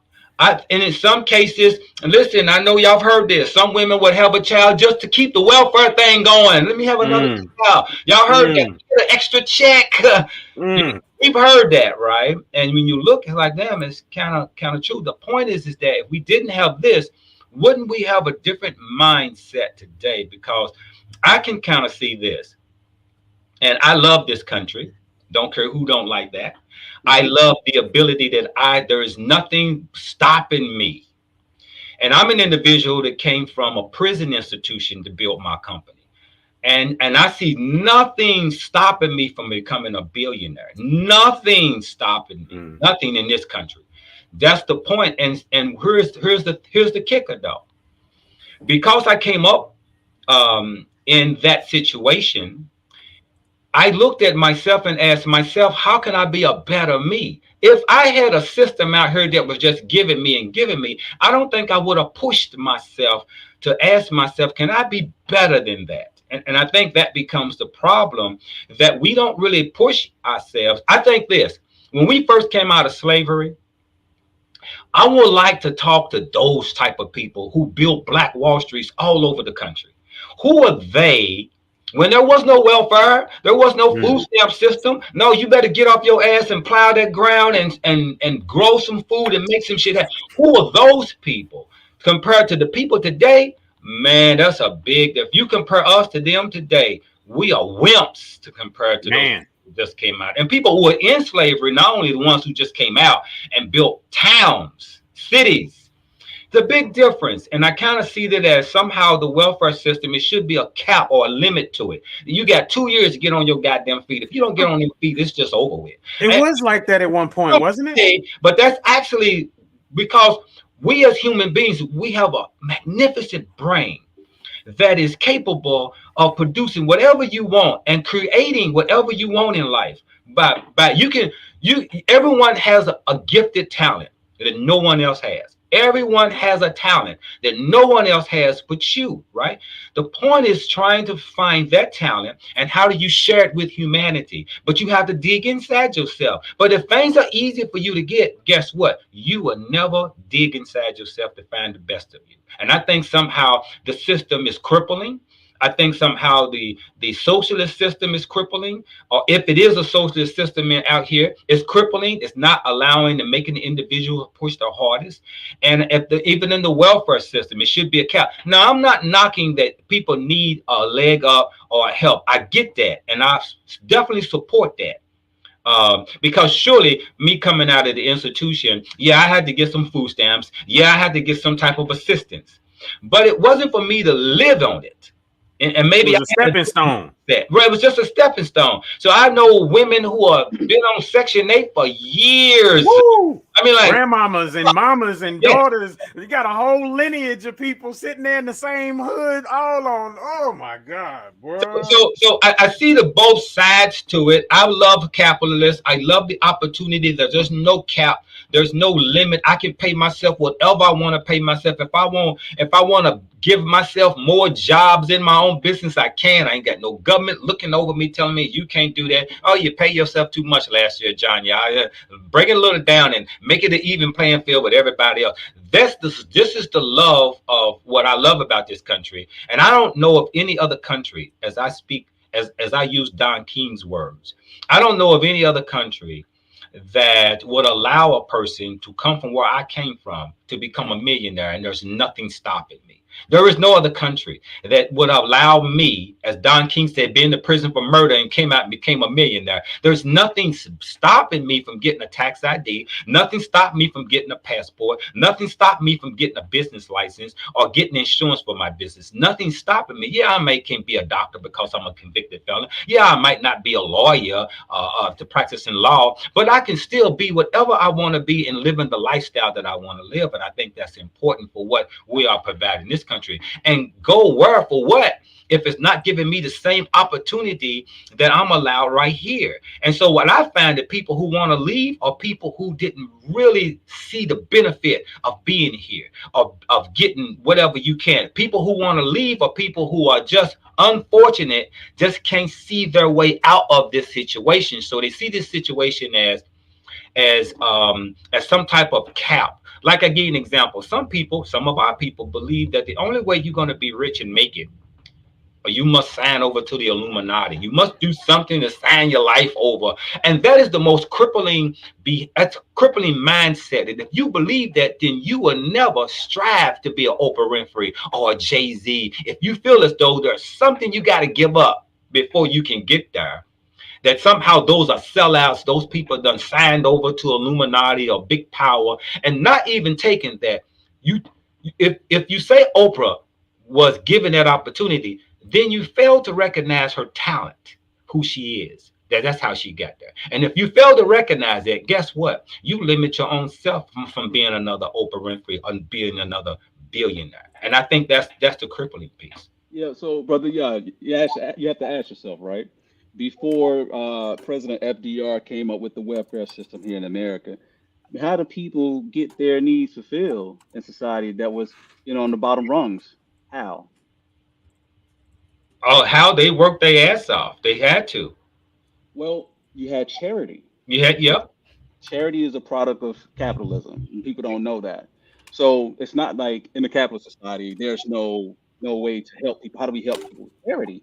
And actually, you had more charity because entrepreneurs had more of their money to themselves before FDR started, attacking their taxes. They had more money to actually go around to give. Now, what the government intervention, they don't have as much, and all the regulations involved, they don't give as much, Correct. right? Because well, why would you give all this money if there's a welfare system, right? So look, the government already take my taxes. I'm paying for your welfare, and the biggest contributors to the tax system are the entrepreneurs. So when people say, "Oh, the rich don't pay," they do pay. They actually pay the lion's share of the taxes that's received by the government. They might not pay as much in percentage value in comparison to what you're paying or whatever, but they actually pay the lion's share of the taxes that the government actually receives. And so again, charity is a product of capitalism. We had before the 1930s, before welfare was introduced, people were able to live and survive. And the problem with the welfare state, like you said, it disincentivizes people. It doesn't incentivize them to produce, to do anything, and that's a moral hazard. You mentioned a lot of things, and that can actually be a whole podcast in itself, brother. Yeah, I try to touch on a little bit of it, but you touched on a lot of great points. You was talking about how the welfare system, and a lot of women, they run to the welfare system.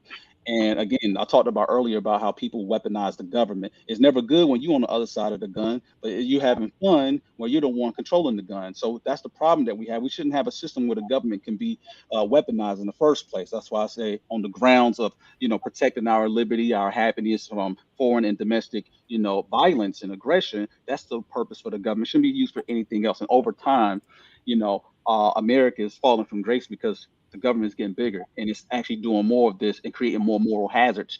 I talked about this before.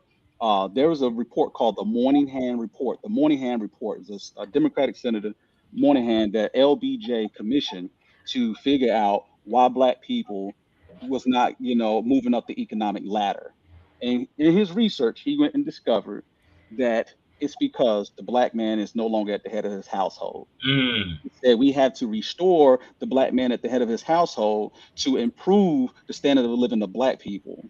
And so the Democrats, and there was a lot of Black Democrats that was really upset about this because they said he's trying to take away our benefits. Now, another thing is the Dixiecrat thing is a myth. Principles are principles. It doesn't matter. All Black people were Republicans before the welfare state came about. The welfare state was basically the Democrats paying for votes. Say, hey, we'll give you a benefit for your vote, basically. So quite naturally, we signed up for it, and that's why you had so many Black people that shifted from the Republican Party over to the Democratic Party, and will fight to the to the death to defend the Democratic Party because they view the Republicans as enemy to their benefits. Right. I grew up in the projects around single women, and all I used to hear, knew nothing about politics, but all I used to know for sure is Republicans is taking our benefits. So guess what? I grew up as a young little Democrat, right? Because I'm like, they taking away our benefits. And this is the programming that we've had. Now in Senator Moynihan's report, he said that I think it was and y'all can pull it up. I can't remember the actual numbers, but it was a high number. I think he said like over 80% of Black families were together after slavery. Black families were together, and it was up until the FDR years when the Black family started to dwarf, started to dwindle. And he was saying that at this rate, the Black family is going to become extinct. That's what the report concluded. He said that he's not going to tell Congress and the president what to do. He's just providing them the information, and what he thinks needs to be done.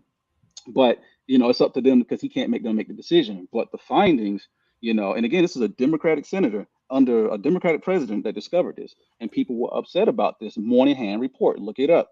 And so he said you had to restore the Black man at the head of the household. Couple of things. Pew Research, they did a research thing. I think 2018. You can look it up. about marital statistics that they have, how divorce rates are at an all-time high, at very low marriage rates. And in the research, they were saying that the men that they were interviewing, they all were well, actually not the interviews, but just the data itself says the number one reason for divorces is for money, monetary purposes, money. So then you say, well, why is money the number one thing? Again, we got to start to understand money. What's happening with our money? What has happened with our money? Okay. And that changed the situations. You remember I was telling you how we had a middle class, and in the middle class, again, America was the modern day China. We produced everything. Well, we had a middle class. And guess what? Your great granddad and all those dudes, they can bang and have 10 kids, have a mistress on the side with a couple of kids with her, have a house, and working at a damn warehouse. Okay. And able to take care of his family, working on a farm. I got my ancestry tree. My guys, worked on farms and warehouses, or they was in the military, right? But they were able to have, and they had big families. We had bigger families back then. It doesn't make sense to have a big family now because your purchasing power doesn't, it's not stretching far enough for you to survive. Correct. So from that time, over the FDR years, again, the inflationary policies from that has been impacting us, and it's like a little silent devil because you never see it. You don't understand it. Nobody's taught you about it in school, but this is what's actually happening, and it hurts my feelings when I see young brothers and young sisters at each other's throats, blaming each other for why things are the way they are. They're not actually seeing the unseen. They're not understanding what's happening. Women, they want to have this, I want to have this, man that can take care of me, do all this other stuff. Well, hey, baby girl, let me actually show you the history of why your great great granddad and was able to work, and you didn't have to work. Understand, women didn't even get their rights until the 1920s. Like when I tell you this should just blow your mind. You mean the 1920s when the women's got their women? Y'all didn't even have rights until then. Just think about it. That's not far. That's not long ago. So women was not working. It was men that were working. The reason why women came out into the workforce in the first place was because of the warfare state. Again, FDR, he forever changed America. When they had the war, they drafted our men into the war.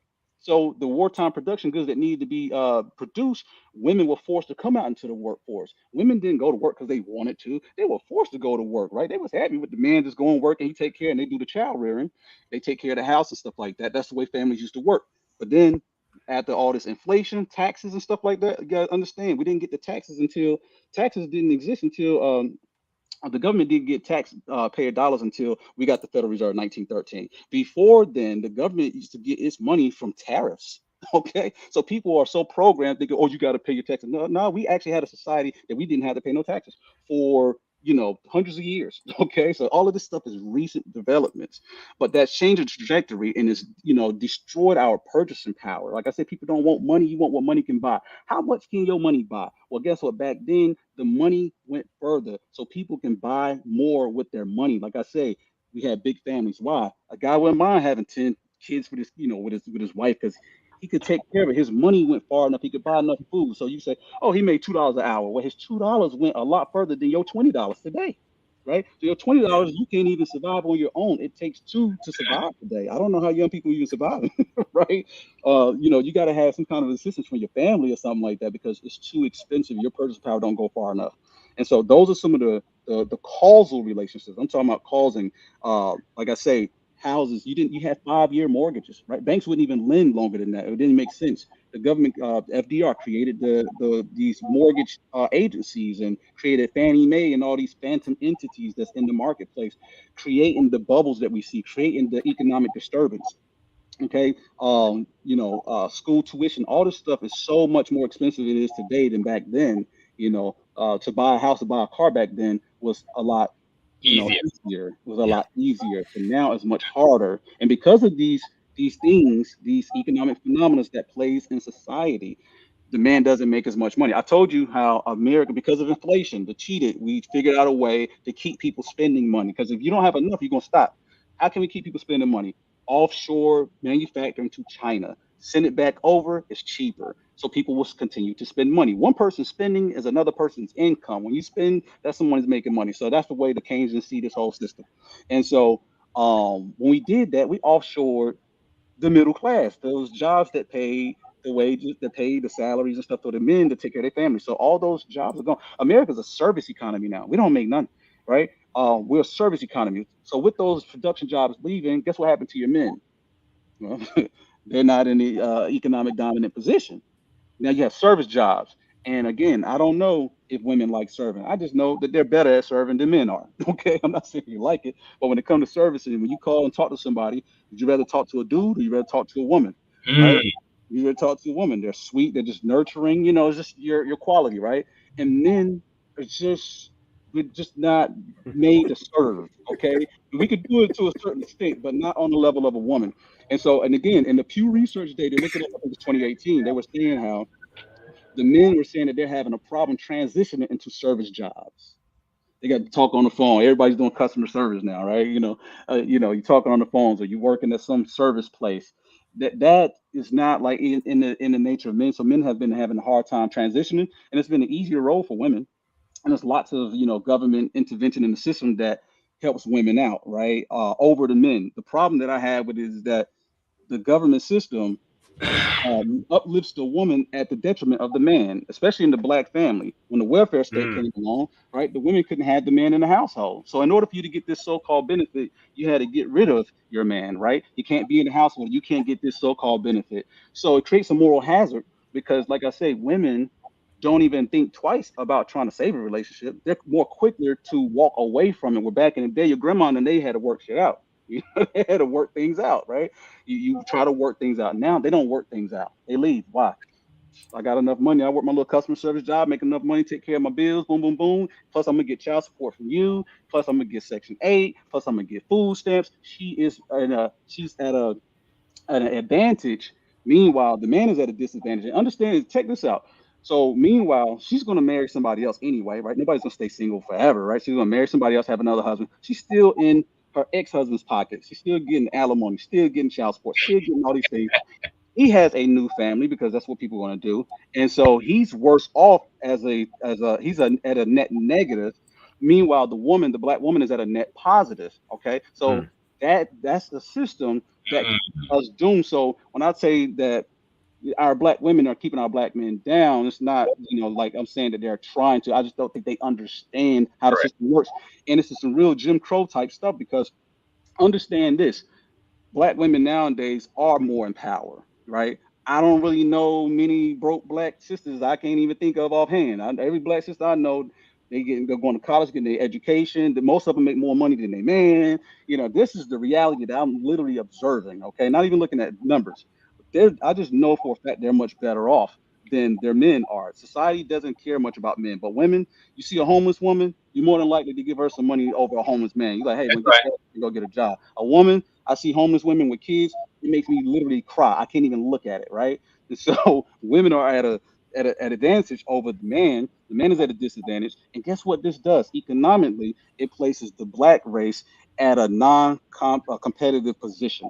Why do I say it places at a non-competitive position? The reason why is because we're all competing. And remember, capitalism is a competitive system. It's a competition. We're all competing for resources, value.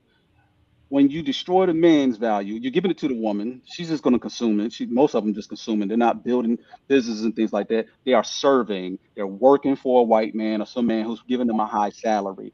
It's just not in their nature to compete with a man. It takes a man to compete with another man. So in all other ethnic groups, they all compete with who? The white man. The white man, or you say it's the white man's work, or the white man competes with the Chinese man, the Indian man, the Middle Eastern man, the Saudi man, whoever. And the black man is not at the table. Guess Right. who's at the table? It's the black woman, and the black woman is not going to compete with the white man. She will serve him, but she will not compete with him. She's not Wow. meant to compete with him. And so now you have a system, a group of people who can't even compete. And because we're working against ourselves, the system, the way we're using this system is detrimental on us because again, the women are being weaponized in the system to destroy the black man, not knowing it. You Now let know, me ask you this. I agree with you. Here's the question. You know, the part about the word independent woman. I really don't find nothing wrong with that term. However, I can see the weaponizing it. Now, is it something that the government did without words with it, or is it something that women just picked up as they were given these opportunities? Um, because I give you an example. Okay, so we living in a society where and there was a brother who there was a brother who we know, Joe. I don't want to mention his name. He's one of our frequent guys on the show, one of the millionaires. He said to me, It's funny because I was literally thinking of him as Pierre was saying his last words here, because that's exactly what will come out his mouth. yeah. So I remember him and I was having this conversation, and he said the problem with our people is that we don't raise our women to look forward to be married to wealthy men. And what I said to him was that at first I said, do you have a daughter? And he said, no. I said, then boom. When you get a daughter, you will view this differently. For me to raise my daughter to go look for a man is ridiculous. When my daughter has talent, her own skills to offer to humanity. Now, should she get paid for it? Absolutely. And just because she's getting paid a lot of wealth for it, that makes it kind of an unbalance. If she's looking for someone that looks like her to marry, it's a lot less now. Her choice is less. The higher up she goes, her choices of finding a man in that area is less, because most of us are not at that level. Now I can see the separation. But if the woman was the type of woman that didn't look at the wealth, but look at the quality of the man, what he brings to the table, not the wealth, then there's the balance. But the problem is, like he said, it becomes weaponized. Now the man is at this lower level. He can't get the good jobs, but she's getting the good jobs. I don't find nothing wrong with that, unless she's using it to be at a better advantage than her counterpart, which is her man. And I agree with you on the child support stuff. I know plenty of guys that are paying child support while the woman's making plenty of money and doing her thing, done married and moved on. He's still struggling and still paying her now child support. Now, I can just say both of them made bad choices from the beginning somehow to come to that level. I tell everybody, pay attention to where you put your penis and pay attention to what penis is going in you. So in that way, you see the wealth, because that'll come later. If you end up having a child, now money plays a role. You ain't making enough. You don't have enough. The child needs some shoes, and whatever the case may be. But see, that's what you were saying earlier. That's the moral hazard you was talking about. It's because of the government intervention, they're not even willing to try to work things out. They're not willing to make rational decisions. Is because you had this scapegoat, this backdoor, this handicap to always save you. So if that handicap wasn't there, like you say, women would be more selective about procreating, the type of men that they're procreating with and things like that. But it's because, like, hey, you hear women all the time, like, they only just need the penis. They don't even need a man nowadays. I mean, you just hear it all the time, right?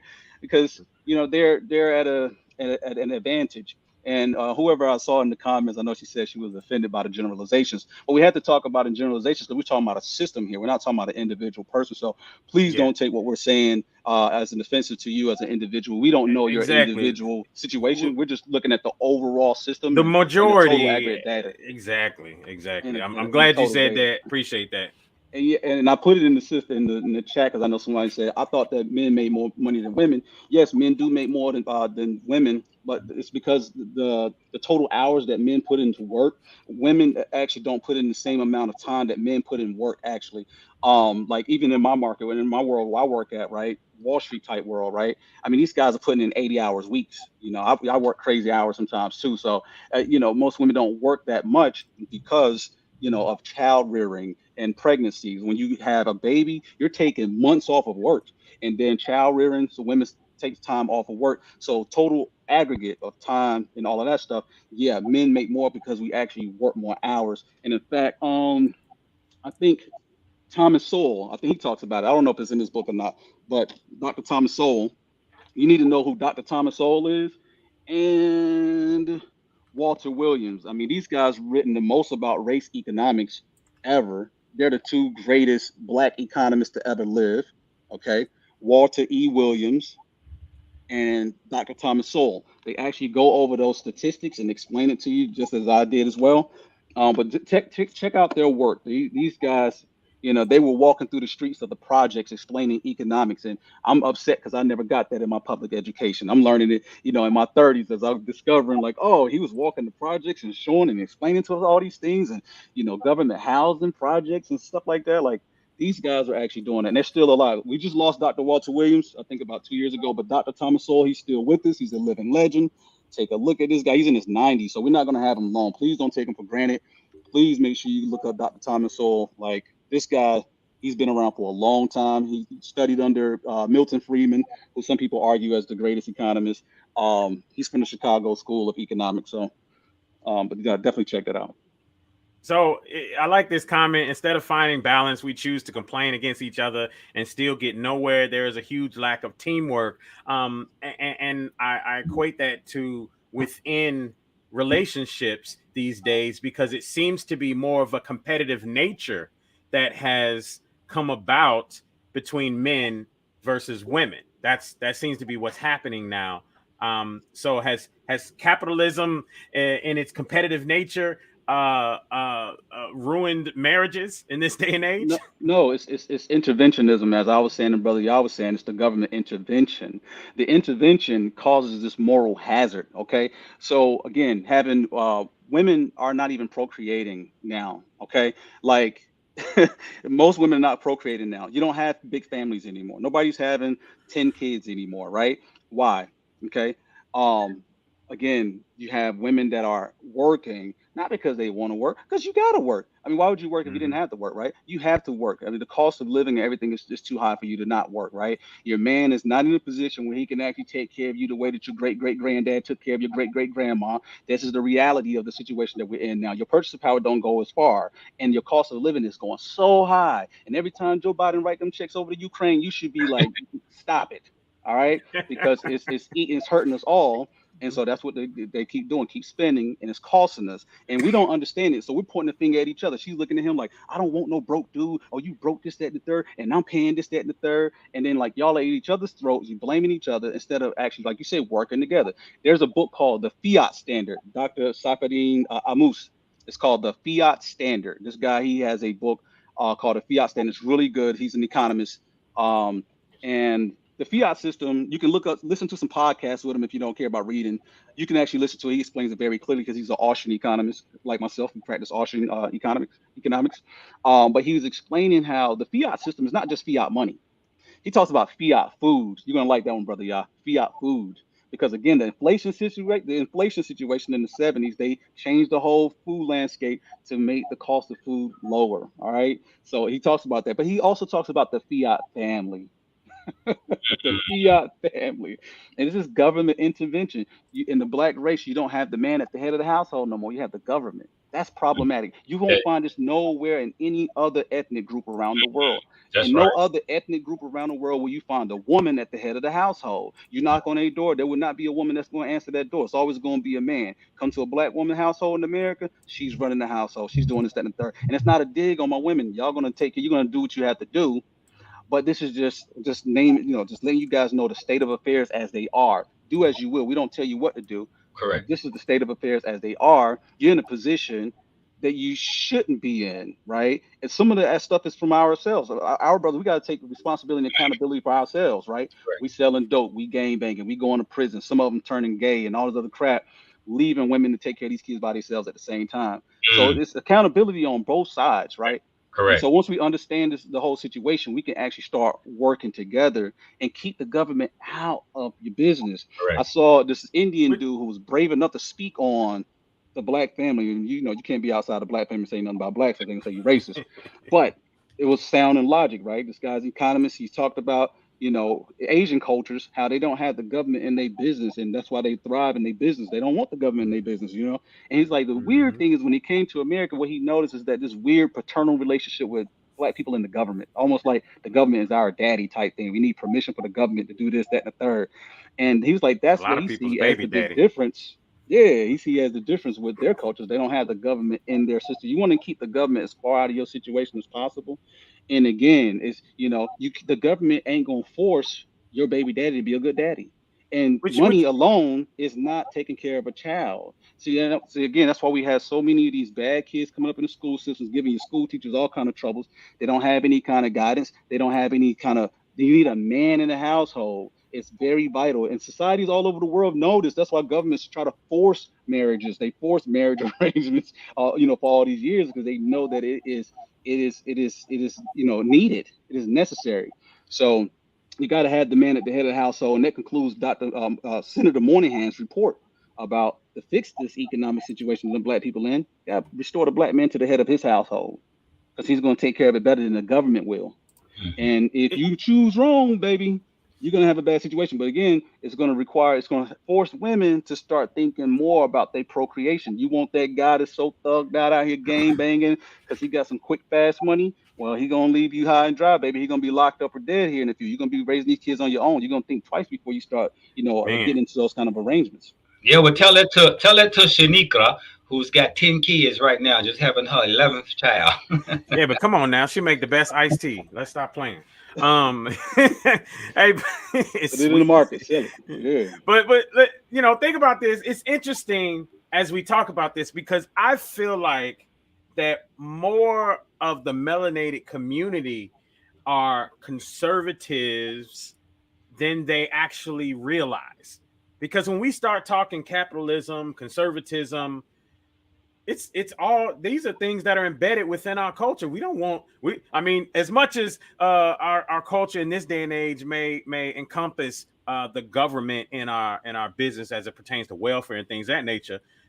I mean, we all know with embedded within our culture, we really don't want the government in our business, right? We do a lot of things that's embedded within our culture. It is popularized in mainstream music of all the things that we don't want the government to know about, right? So again, that's private conservatism, in and of itself. We want to be able to protect our families. We want to be able to do what we want to do in order to make money and create finances, things of that nature. That's conservatism. Yet on the other side of it, somehow society has skewed people into believing that conservatism, aka the Republicans, are the big enemy. I mean, I've met a new client, life insurance client the other day, and this dude's like 60-something years old, and all he can talk about the whole time, a brother, ex-military, about how the Republicans screwed us over. It's been that way since the 30s and blah, blah, blah. And I mean, he's a new client. He paid $258 a month for a premium. So I'm just like, okay, all right, I agree, whatever you say. But ultimately, it's like, wow, how does a 60-something-year-old man continue to have this type of thought process with no validation whatsoever? And it seems like he would be someone that would vote for socialism. Well, it's the same thing that goes on today when we look at our people. Majority of our people are Democrats. The majority of our people believe in things without researching it. They place their belief in things without actually doing any real research. Objective research is like I use.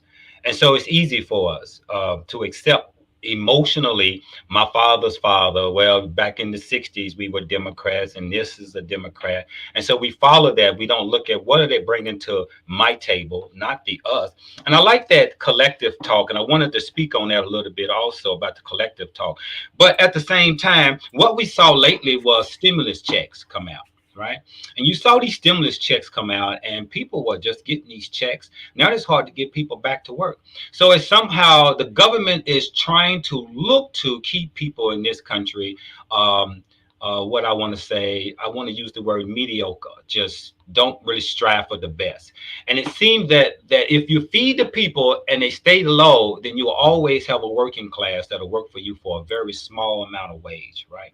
So it seems to be a certain type of control there that people are not seeing.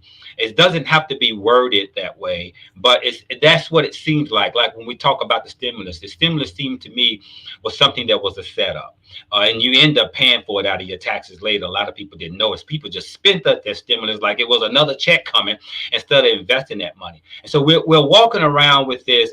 I don't have no concern. I don't have no plans. I don't have no goals. So therefore, I live and I just want to spend and spend and spend. At some point, that person has to take responsibility, and it should not be a burden of someone else's to look to them as though that's my responsibility because you decide to not educate yourself, not try to find a better job, or not try to get yourself out of your situation, improve your credit, or whatever the case may be, so that you can get out of your situation.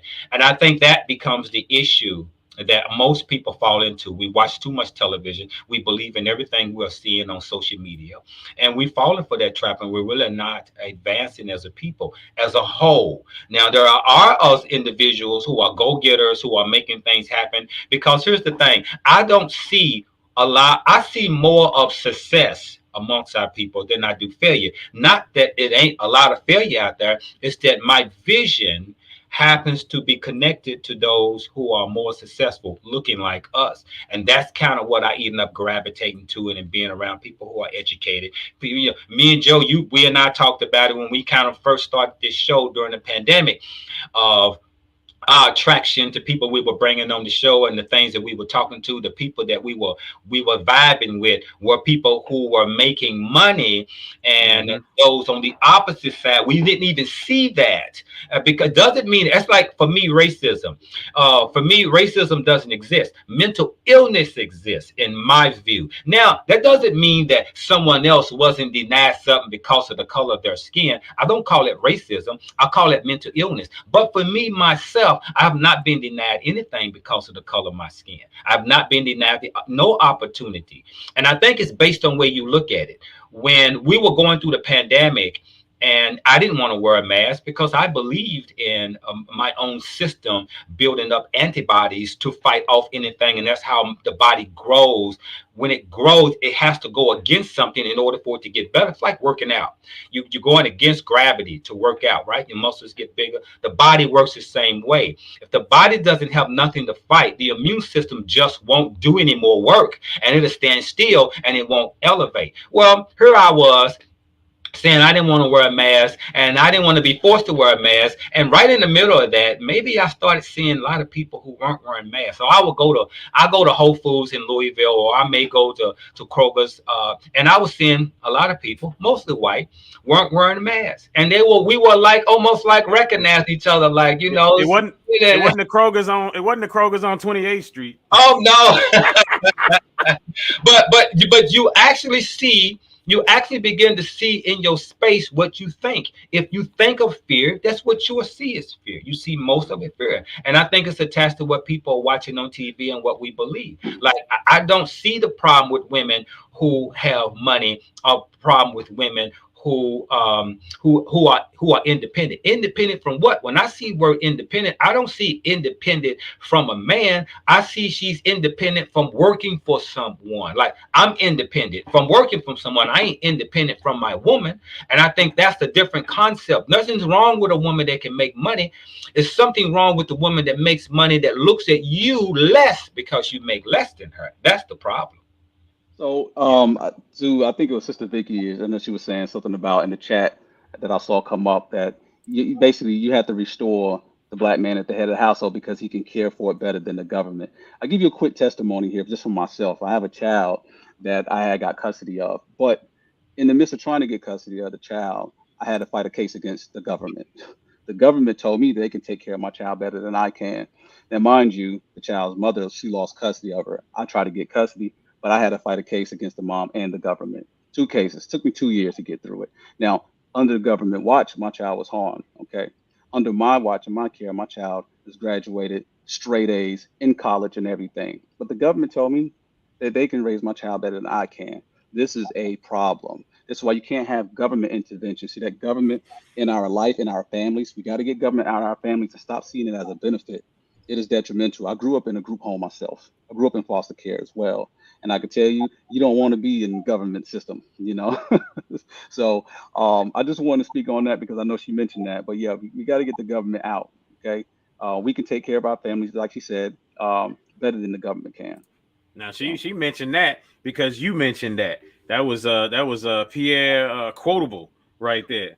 You had said that, and I saw that, and I'm like, oh, okay, yeah, she took that quotable that you just mentioned yourself.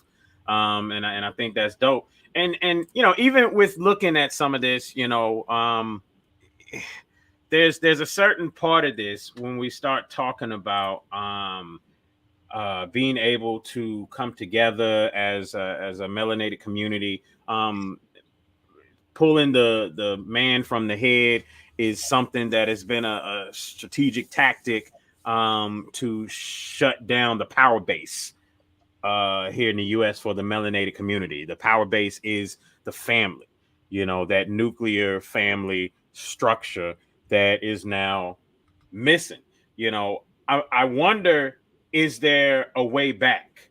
When we start talking about that, is there a way to move back in that direction? Because in my mind, I just see a cycle.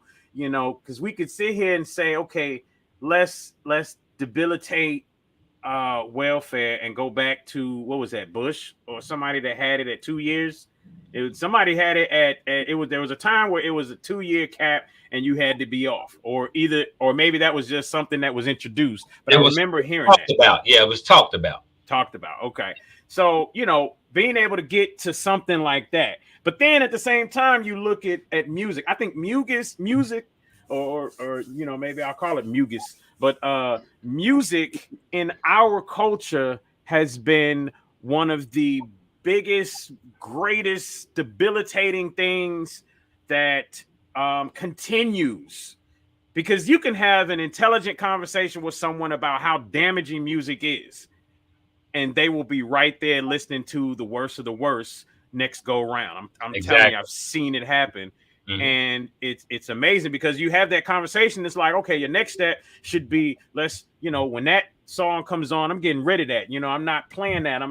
But people can't stay away from it. It's almost like a draw, a demonic attachment that continues to pull them in. I seen your eyebrows raised when I said demonic attachment, Pierre.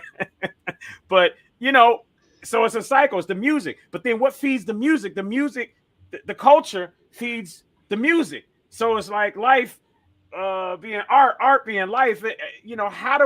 Where's the way back?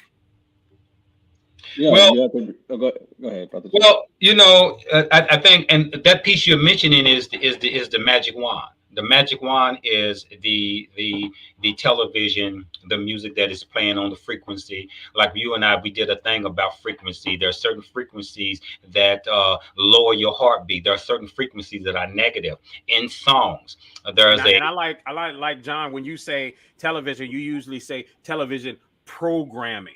Correct. Yeah, and so you have frequencies in music, and people don't understand. A lot of rappers who use these machines, they don't understand frequency at all. They don't understand harmful frequencies. They don't understand helpful frequency. They don't know that there are frequencies that you can listen to that's harmful to your body, let alone your brain. And then you're listening to it with some type of rap bar behind it that's whispering something,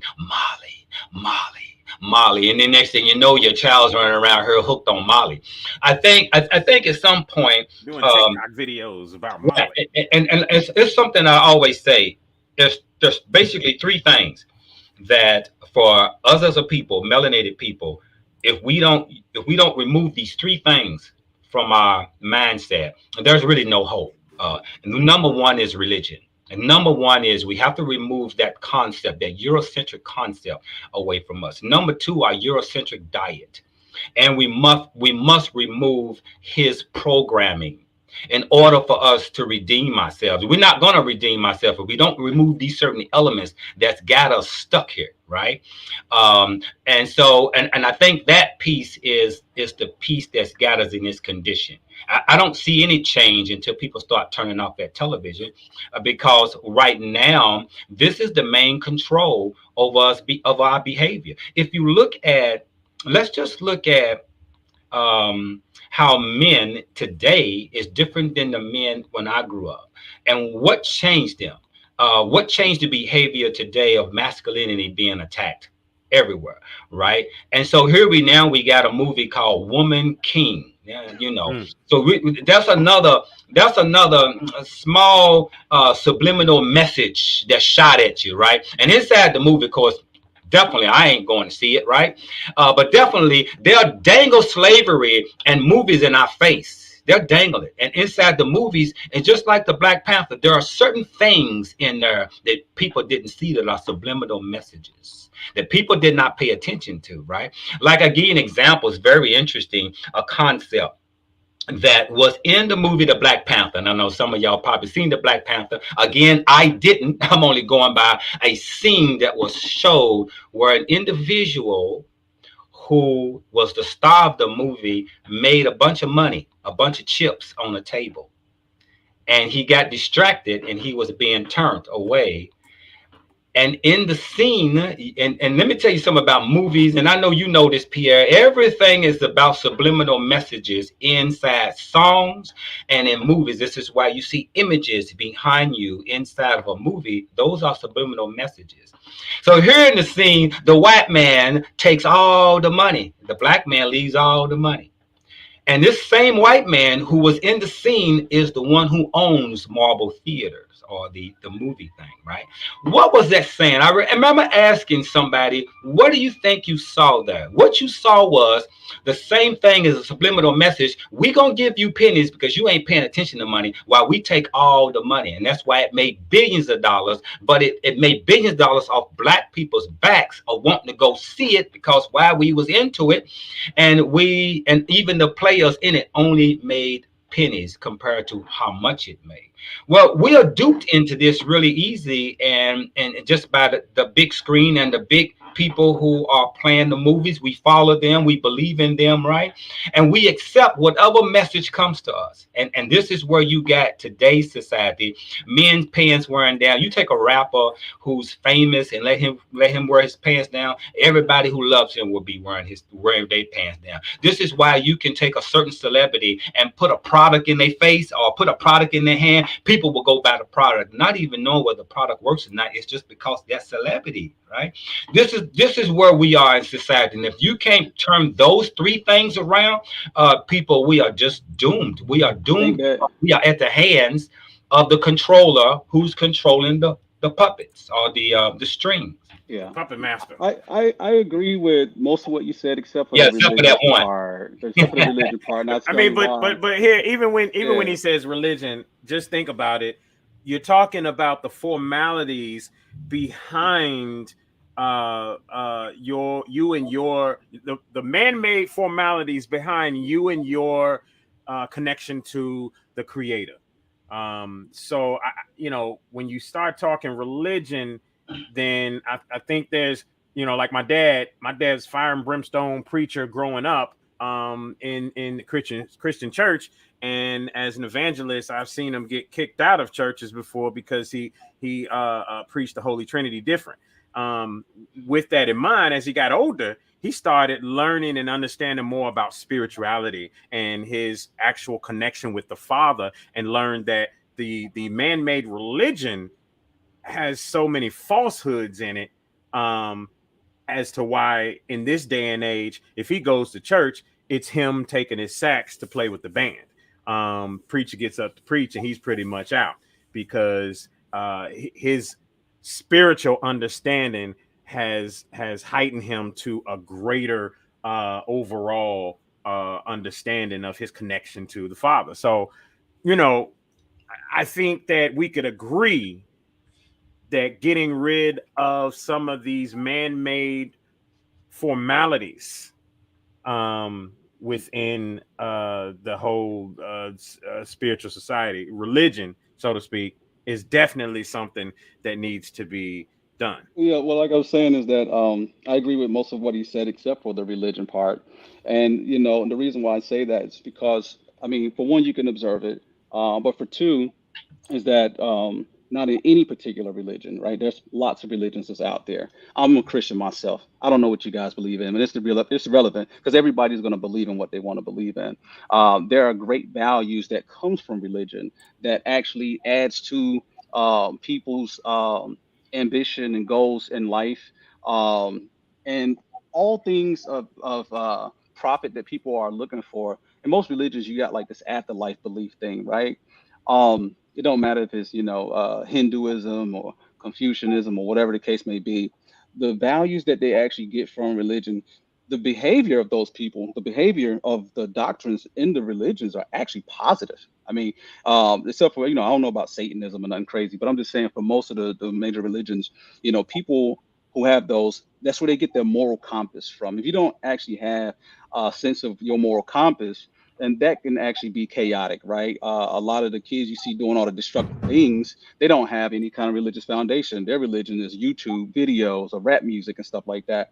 If they was in a church or a mosque or anything else like that, I'm not advocating for any one religion, but I guarantee you the outcome of those kids would be far better off than those kids who don't have that kind of foundation. The foundation is where you get the moral compass from, and all things that people are working towards in life isn't just worldly things. Some people are working towards heavenly things, things of the afterlife, right? You say, oh, I'm not focused on a profit motive or money motive. I'm focused on, trying to make it to Spirit heaven motive. or karma or, just leaving this world a better place than I found it. And so you have some people, this is again, the value system itself. Where's your value system coming from? Because again, that's the religion is giving them that value system to know, okay, I'm not going to kill people, right? Because the Bible says thou shalt not kill, or any other religion may say that, right? I'm not going to kill people. I'm not going to have sex with people's wives. I'm not going to do all this debauchery, right? And so this is the reason why I'm taking the opposite side of what Brother John Yah said about that. I think that religion is, again, no matter which religion it is, people are going to believe regardless. There's no way that you could ever eradicate religion, no way. But I don't think it's a factor in this equation. I think that if anything, it's more of a positive factor than a negative factor. So Yeah. Now, when I speak of religion, which is a totally another show, and I don't want to make that into this show, I'm only speaking about the three major religions, because when we talk religion, we're talking rituals. It's all when we say religion, we're just saying rituals. well, why So I have, isolate to the top three? huh? Why isolate to just the Because top those three? are the three dominants. So when we say religion, No, like I'm saying, but why not the other ones? what do you mean? When you say No, the top no, three I was religions. referring to the top three: Okay. Judaism, Christianity, and Islam. Those are the three dominant ones that are dominating the world, and basically have created this whole system of what we're talking about now, with this understanding. That's a different subject. So religion No, is but based on, even with China, the Confucianist system is a part of their economic system, correct, society itself. correct. And a part of ours is the Judeo-Christian system embedded in our Correct, society as but you well. you you, you got to hear me. You got to hear me out, so you know Okay. where I'm going. Okay, so I was just speaking about those three. Now, what I'm saying is that religion itself, having a religion, is nothing wrong, because if you have a belief that you practice, and that practice is something that helps you move forward in life, that's your religion. If you wake up and meditate, if you wake up and you burn sage, if you wake up and you do exercise and you do it religiously, that works for you, and that's all it is. And those are moral behaviors that are taught. Doesn't have to be in someone's book that teach you moralness. I think you're born with it. I think it's something that's connected. Everyone is born in an environment that taught them. Everyone is learned based on the environment teaching them.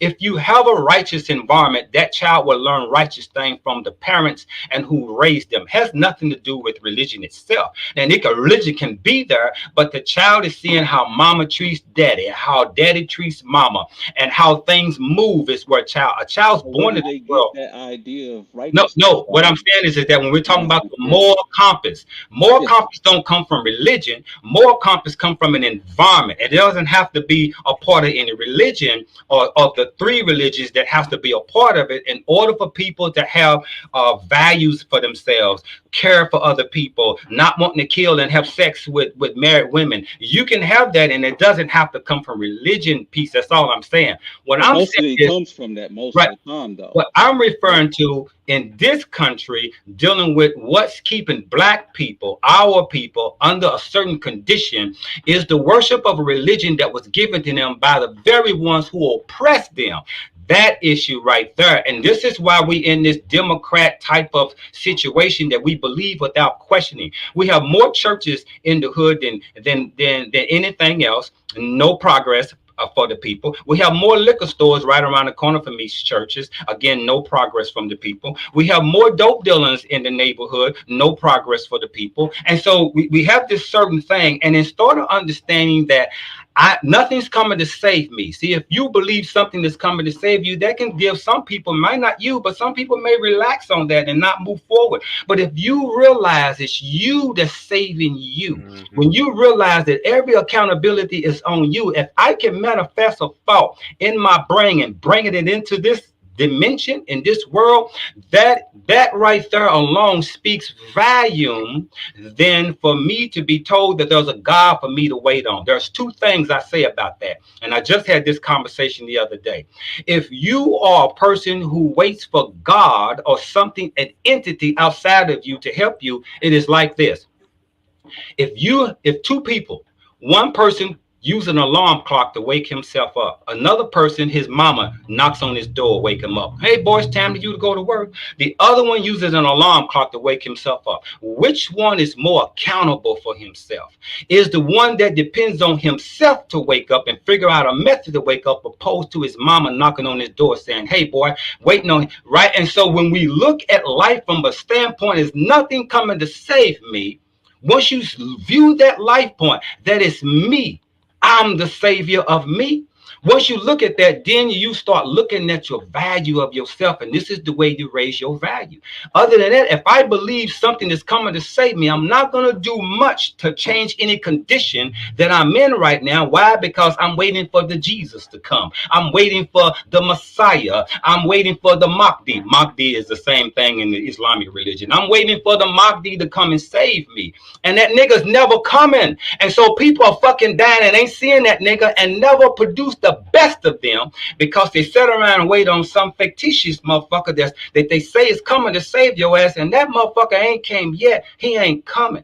This is the piece I'm saying that is the crippling piece for a lot of us. Now, this one piece out of many, not only with drugs in the neighborhood, alcohol in the neighborhood, television, and the music we're listening to that we're not responsible for, all this plays a role in the demise of our people really achieving greatness. All of it plays a role. And not saying there ain't some Christians out here that made it. Not saying the people who ain't Christians have made it. I'm one of them, right? So you got people on same playing field. What I'm saying is that when we're talking about subliminal messages, this country is an open country to teach whatever lie you want to teach, right? And it's for that reason. And then you got those who can go above it and really achieve greatness. And there are some that won't do it, and that's okay too, because there's somebody who doesn't have vision of their future.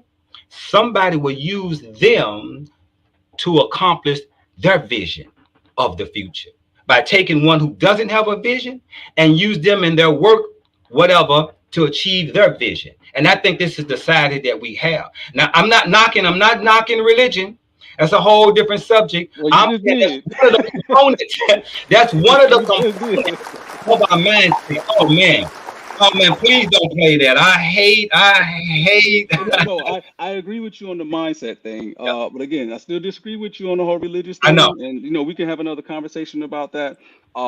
At the same time, the system that we live in, you have to understand we're all individuals. So I think that you're only diagnosing the issues. So therefore, the solution that you present isn't going to solve the problem itself, because then you will have to negate the fact that there are successful people that are religious.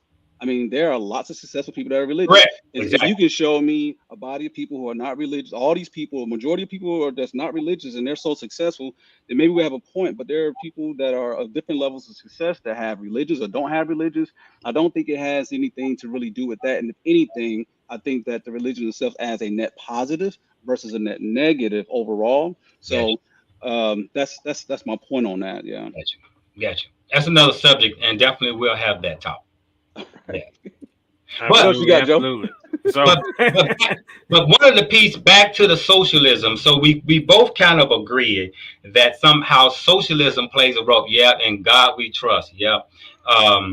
And somehow in this society that we have, this according to our conversation here, this capitalistic society is the best opportunity for you to have an ideal and produce that ideal in this dimension. I don't know of no other country that I can take an ideal from my head and be in an environment that will help me take that ideal and produce it into this society that I can share with millions of people.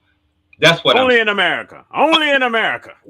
Oh, that's Don King's word. Only in America. Yeah. Yep. It's like I had this debate often with my Chinese friend.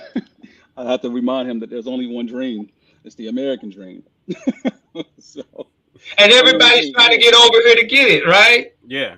Yeah. If it wasn't exactly. that great, people wouldn't be coming. And then they'd have been told their family, no, don't come, don't come. We was wrong. We was wrong. They ain't telling them that. Nah, they coming over, they building shoot, even here in Louisville.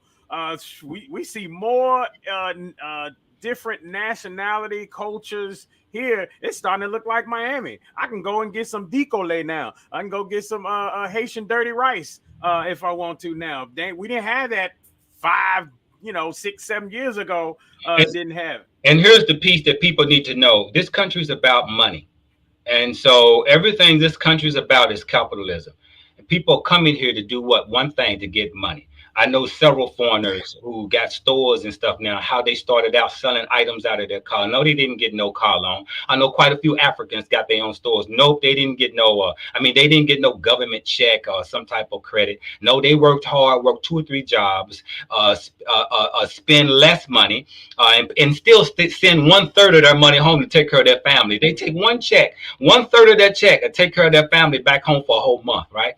And they still ended up getting on their feet and getting their own businesses or whatever the case may be. Abu's one of them, right on 18th and Broadway. Oh, yeah. The point They say 7 years. Have you ever seen a homeless Jamaican or African? No, man. Chinese. I just said this the other day. No, I ain't never seen no homeless Chinese person, no homeless Indian person walking down the street. No. None of that. None of that. No, because we are living in a country, and if you don't get it, you just don't get it. This country is about its money. And no matter how you look at it, money is attached to your freedom, right? You can go and you can do things with money. You can create resource with money. You can travel with money, right? Money is attached to freedom, and this is just how this society was created.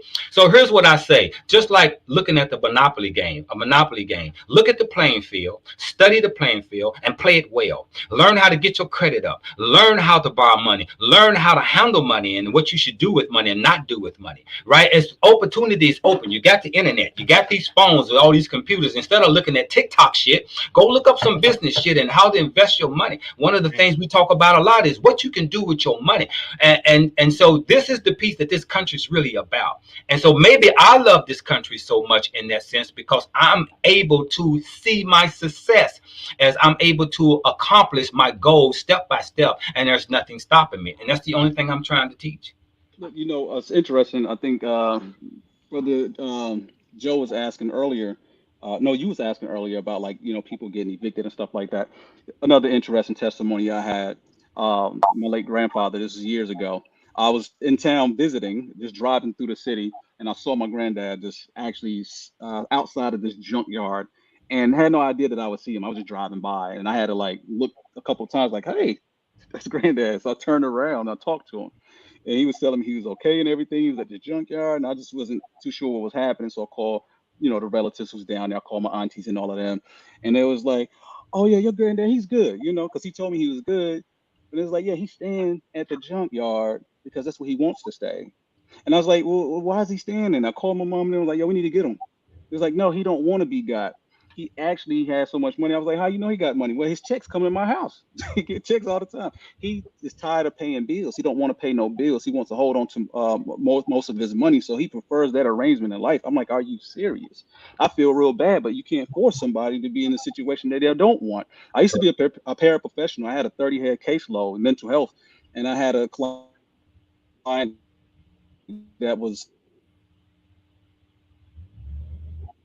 Lost you. You gotta go back to just coming out of you gotta go back to paraprofessional because you froze up. Hey, stop the cam. Yeah. Okay, I'm gonna just stop the cam. Yeah. I was a paraprofessional. I had a 30-head caseload. I had a woman who just got out of the homeless shelter, living in the hotel. But when I took over the caseload, I didn't know she just came from a homeless shelter. But she had a breakdown and she was begging to go to the homeless shelter. So I went to go take her to the homeless shelter, got all her bags and everything. The homeless shelter rejected her. They said, "No, you can't come." I was confused. Why this woman can't go to the homeless shelter from her hotel? Well, they said she was just released 90 days, and within 90 days you got to wait 90 days before you can come back into the homeless shelter. And I pleaded with the woman not to go to the homeless shelter, but she was begging to go because she was tired of spending her money on her shelter. She didn't want to keep paying for the hotel, so she preferred the homeless shelter. You know, Mm. some people, just because people have their own, I don't know again, we don't dictate what people should do, but they have their own value systems and for their own reasons. Again, it's their own interests. Sometimes the thing with humans is that humans can behave rational or irrational. That's what separates us from machines. In the movie The Matrix, you saw, Agent Smith talking to Neo. He was so upset with Morpheus when he had him hung up. It's like he don't understand, love. Like how you sacrifice it. This doesn't even make any sense. It's not rational. Like love isn't rational for a machine that can't understand it. But with humans, there are irrational things that we do. And so that's why, as an Austrian libertarian, we don't tell people what to do. We just provide the insights, and it's your freedom. They're trying to shut you down, man. That's what it is. It's Oh yeah, I was the just saying Catholic it's your freedom to Church. choose, They're man. It's trying your to shut freedom you to down. choose.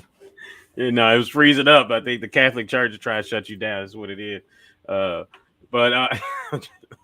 but Yeah. when we look No, at I just this, saying man, it's your freedom to choose.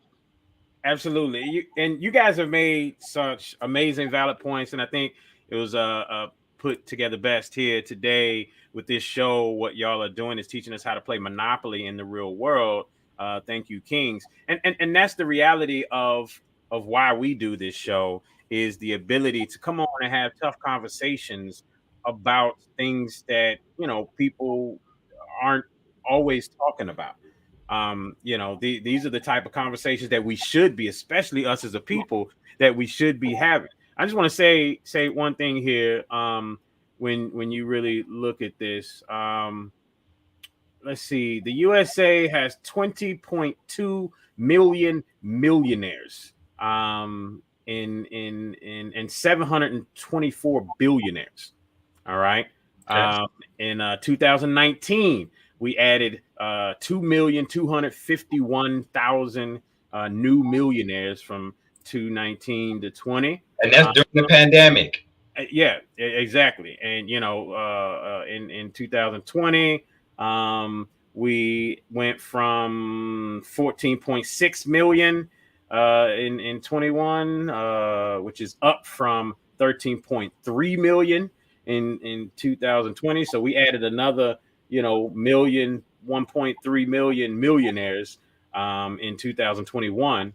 So, the whole point to what I'm trying to say is that the only person that holds a person back from achieving whatever success that they desire, success was it either Napoleon or somebody said success is basically the achievement of a worthy ideal A or worthy ideal. It's exactly. pursuing So success is pursuing a worthy ideal. exactly. So, the only person or thing that's stopping you from doing that is you. Correct. And a lot of times people put spells on themselves all day long when they say things like I can't, when they continue to divulge in conversations. I got a friend, she said that her friend is very negative and they talk a lot during work. And as she's moving around, she might put her friend on mute, or her phone on mute or whatever, but her friend is still talking. She can still hear her friend talking, but her friend's talking all this negative stuff. I said, listen, what's happening that you don't realize is your conscious mind may not be paying it any mind. Correct. But your subconscious mind is taking all that in, and it's helping to infect your universe. So, as you start looking at your job fading and things happening, hey, go back to that right there that you're allowing in your life. So I when we understand start that. talking, go Yeah. ahead. You there? You chopping up. Yeah, I would say also understand that just because you started, yeah, can you hear me? Yeah, just because you Got it. start a business doesn't mean that you're entitled to succeed. You have to earn Correct. No. that success by again providing the most satisfaction at the lowest cost to the greatest amount of people. So understand that that's Exactly. a capitalist, system here. And so don't give up if one of your ideas don't succeed. Mm-mm. I like Master P a lot because this guy, he's been doing it for a long time, but he has so many businesses you can't count on, and most of those businesses don't make it. It don't Yeah, matter. exactly. But he continues. You got to keep trying. So don't give up if one business, venture doesn't pan out. Just refocus your efforts in other places. Exactly. And that's where understanding Continue business to comes try. into play, because the ability to create exit strategies to say, okay, by this date and time, if we're not at this point, then we need to go ahead and exit out so we can conserve resources to go ahead and invest in something else. And the other part, when you mentioned Master P as a life insurance agent, one of the things I love is the story about how even in him starting in the music industry, which is what created the wealth to help him create all these other businesses and business ventures that he has now, was a $10,000 life insurance policy that came to him from his grandfather. So again, when we start looking at this capitalistic society, folks, it's easy. People splurge on 30, 40, and $50 a month. Hey, go get your child, young newborn child or whatever, $10 or less policy, so that number one, if they end up like my son diagnosed at 12 years old with type 1 diabetes, right? Now, you know, with that in mind, if a child has a life insurance policy before then, and whether it's a rider on their parents' policy, then guess what? When they get older, they will have the opportunity to gain more coverage, to purchase more coverage without insurability issues. So you just help that child uh, uh, uh, circumvent having to deal with their illness that they could potentially get growing up before they turn 21 or 26, whatever the cutoff age is for a rider. You just help them create circumvent that insurability issue, which now helps them get another policy, create more wealth, and build for the future and save money. I mean, it's so many things when we start chopping this up when it comes to finance and economics that we as a people need to understand more about, to be able to thrive here on this monopoly board. And I'm thankful for people like you, Pierre. I'm thankful for John and his experiences that he brings to the table. And I feel like it's great that we continue to have these conversations, and we need to have them even more. So, with that being said, just to kind of segue our way on out of here, um, let me toot y'all's horn. It was the verbal communication today, but rather the energy. It wasn't the verbal communication today, but rather the energy coming from the excitement of melanated men coming together to teach on thriving for all. So we appreciate that, sis. And I love y'all brothers and appreciate you for coming to the table to have this talk. Oh yeah, likewise, man. Any It's let always a pleasure. I know y'all can have me anytime, man. I love you guys. It's great. You need to chop these videos up in some little, kibbles and bits for these people to digest and stuff. So it's always so Yeah. much value. Just chop this stuff up so people can get it and put it out there. That'd be a great thing. I used to have a podcast. I mean, I still do. I just don't. I'm not active with it no more because my time constraint. But I appreciate what you guys are doing out there. Absolutely. Appreciate you too. Yep. And until next time. Definitely appreciate you, Pierre, coming on and chopping it with us. I love your spirit, brother. That's why I'll come up with more conversations for you. But as I'm getting ready to close, I want to mention this is very important for individuals who are listening. When you talked about Joe. Negativity rules most of our minds, right? And so we actually, your brain has this word I was reading. It's called I can't think of it, but I'll come up with it. Your brain has this way of looking for things. It's always searching. Your brain is always searching for something. You may not even know it's searching, but it is. So do this method. Do this method is be very good for you. Sometimes we'll go through social media and we'll keep picking up negative things or things that are not benefiting us. Or we take a situation and we'll drill on it. Something bad may happen, we'll just drill on it. So at the end of your day, do this one thing. At the end of your day, every day, write down something that good happened to you today. Write down something good. Every day, write down something good that happened to you today. Or in the time of the day. You can do it in the middle of the day, end of the day. Just write it down. Sit and think about what good happened today. Regardless of how bad thing was, write down how good things are you. Now, check this out. Every day you do that, guess what you're training your frontal lobe of your brain to do? To start searching for good things. Automatically, just start searching for it. And you'll start saying, yep, I'm going to write that down tonight. That happened to me. And then guess what happened? The subconscious mind now picks it up. And now it puts in front of you more things that the frontal lobe can say, hey, that's a good thing. That's a good thing. So you will remove negative things from your brain, and you will stop negative things from entering your brain. And then you starting to think about it so much that you're spending too much time on negativity and you're not getting nothing done. So as we talked last week, we talked about having goals, striving for your goals. And the thing what Joe just mentioned, the success is having a worthy ideal that you are pursuing. Just the ideal itself and you pursuing it is success. Doesn't matter whether you actually brought it into this existence or not. But if you continue to go after that mentality of that what you want to go after, that is success. Even if you haven't brought it here yet, because you should always have a worthy goal that every day you should do something to get closer to that goal. And so at the end of your day, write down something good that helped you out or you felt good about every day, and watch your brain start looking for good things automatically every day in your life. Boom. Absolutely.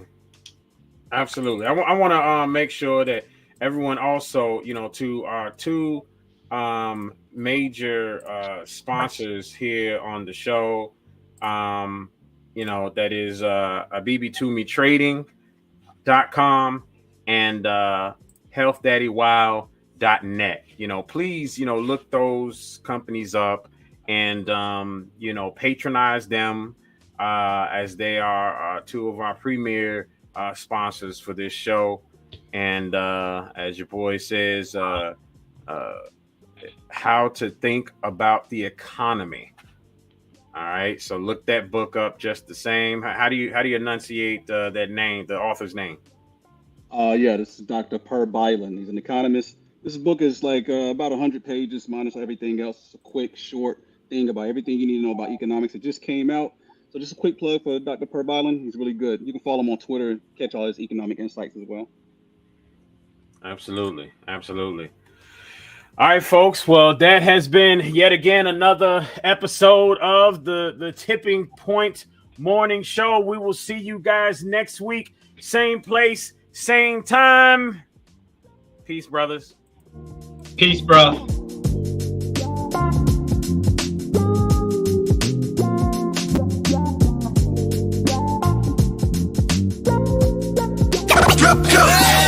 You are listening to The Tipping Point Show with your host, Mr. Just Ask Joe, John Yeah. You ready? Streaming live all over social media and on your favorite music and podcast streaming platforms. Yeah, you know what it is. Also, check out thetippingpointshow.com. The Tipping Point Show. I don't even know what's going on. Oh my god. Oh my god. Are you guys kidding me?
I view life as a very real game in which there are no timeouts, no substitutions, and the clock is always running. I used to think it was a scrimmage or a drill that I'd get to instant replay my life, and I found out that every day is the Super Bowl, every day is the Olympics, every day is the World Series, every day is the grand final. Life is a real game. And the winners in life, they're like you. They never whine. They come in fourth exhausted but exhilarated because they came in fifth last time. Winners treat animals like people and people like brothers and sisters. Losers criticize everyone and bring them down to their miserable level because misery loves company. A loser is a person in this abundant country that would like to look like, earn like, and take time off like somebody else, but doesn't work to try to become that, just wishes about it. A spectator in life wouldn't be here tonight and wouldn't be watching this. They're too busy escaping from the goals they never set and from the roles they can't imagine themselves to be in. But people like you, who seem to get what they want by giving other people what they need, in a very natural, free-flowing way. I've been studying them like Jiminy Cricket. The reason I have is I'm hoping they'll rub off on me. I've always wanted to be a winner in my life, and I'll tell you, they have an uncommon way of thinking, a common denominator, that winning was all in the attitude. It's all in how you look at it. Your attitude is either the lock on or key to your door of success. Either locks you out or opens it up for you. And I'd like to give you the attitudes and action steps that make a real winner in life. I mean the kind of winner that helps other winners too. If you win, I win. Only if you win do I win. And that's the real winner in life, the ones that build other winners too. I'd like to give you those high performance ideas that are common in people who become so uncommonly successful. And there are 5 winning attitudes I'd like to share with you tonight and today and the rest of your life. The first winning attitude that I found is positive self-awareness. What good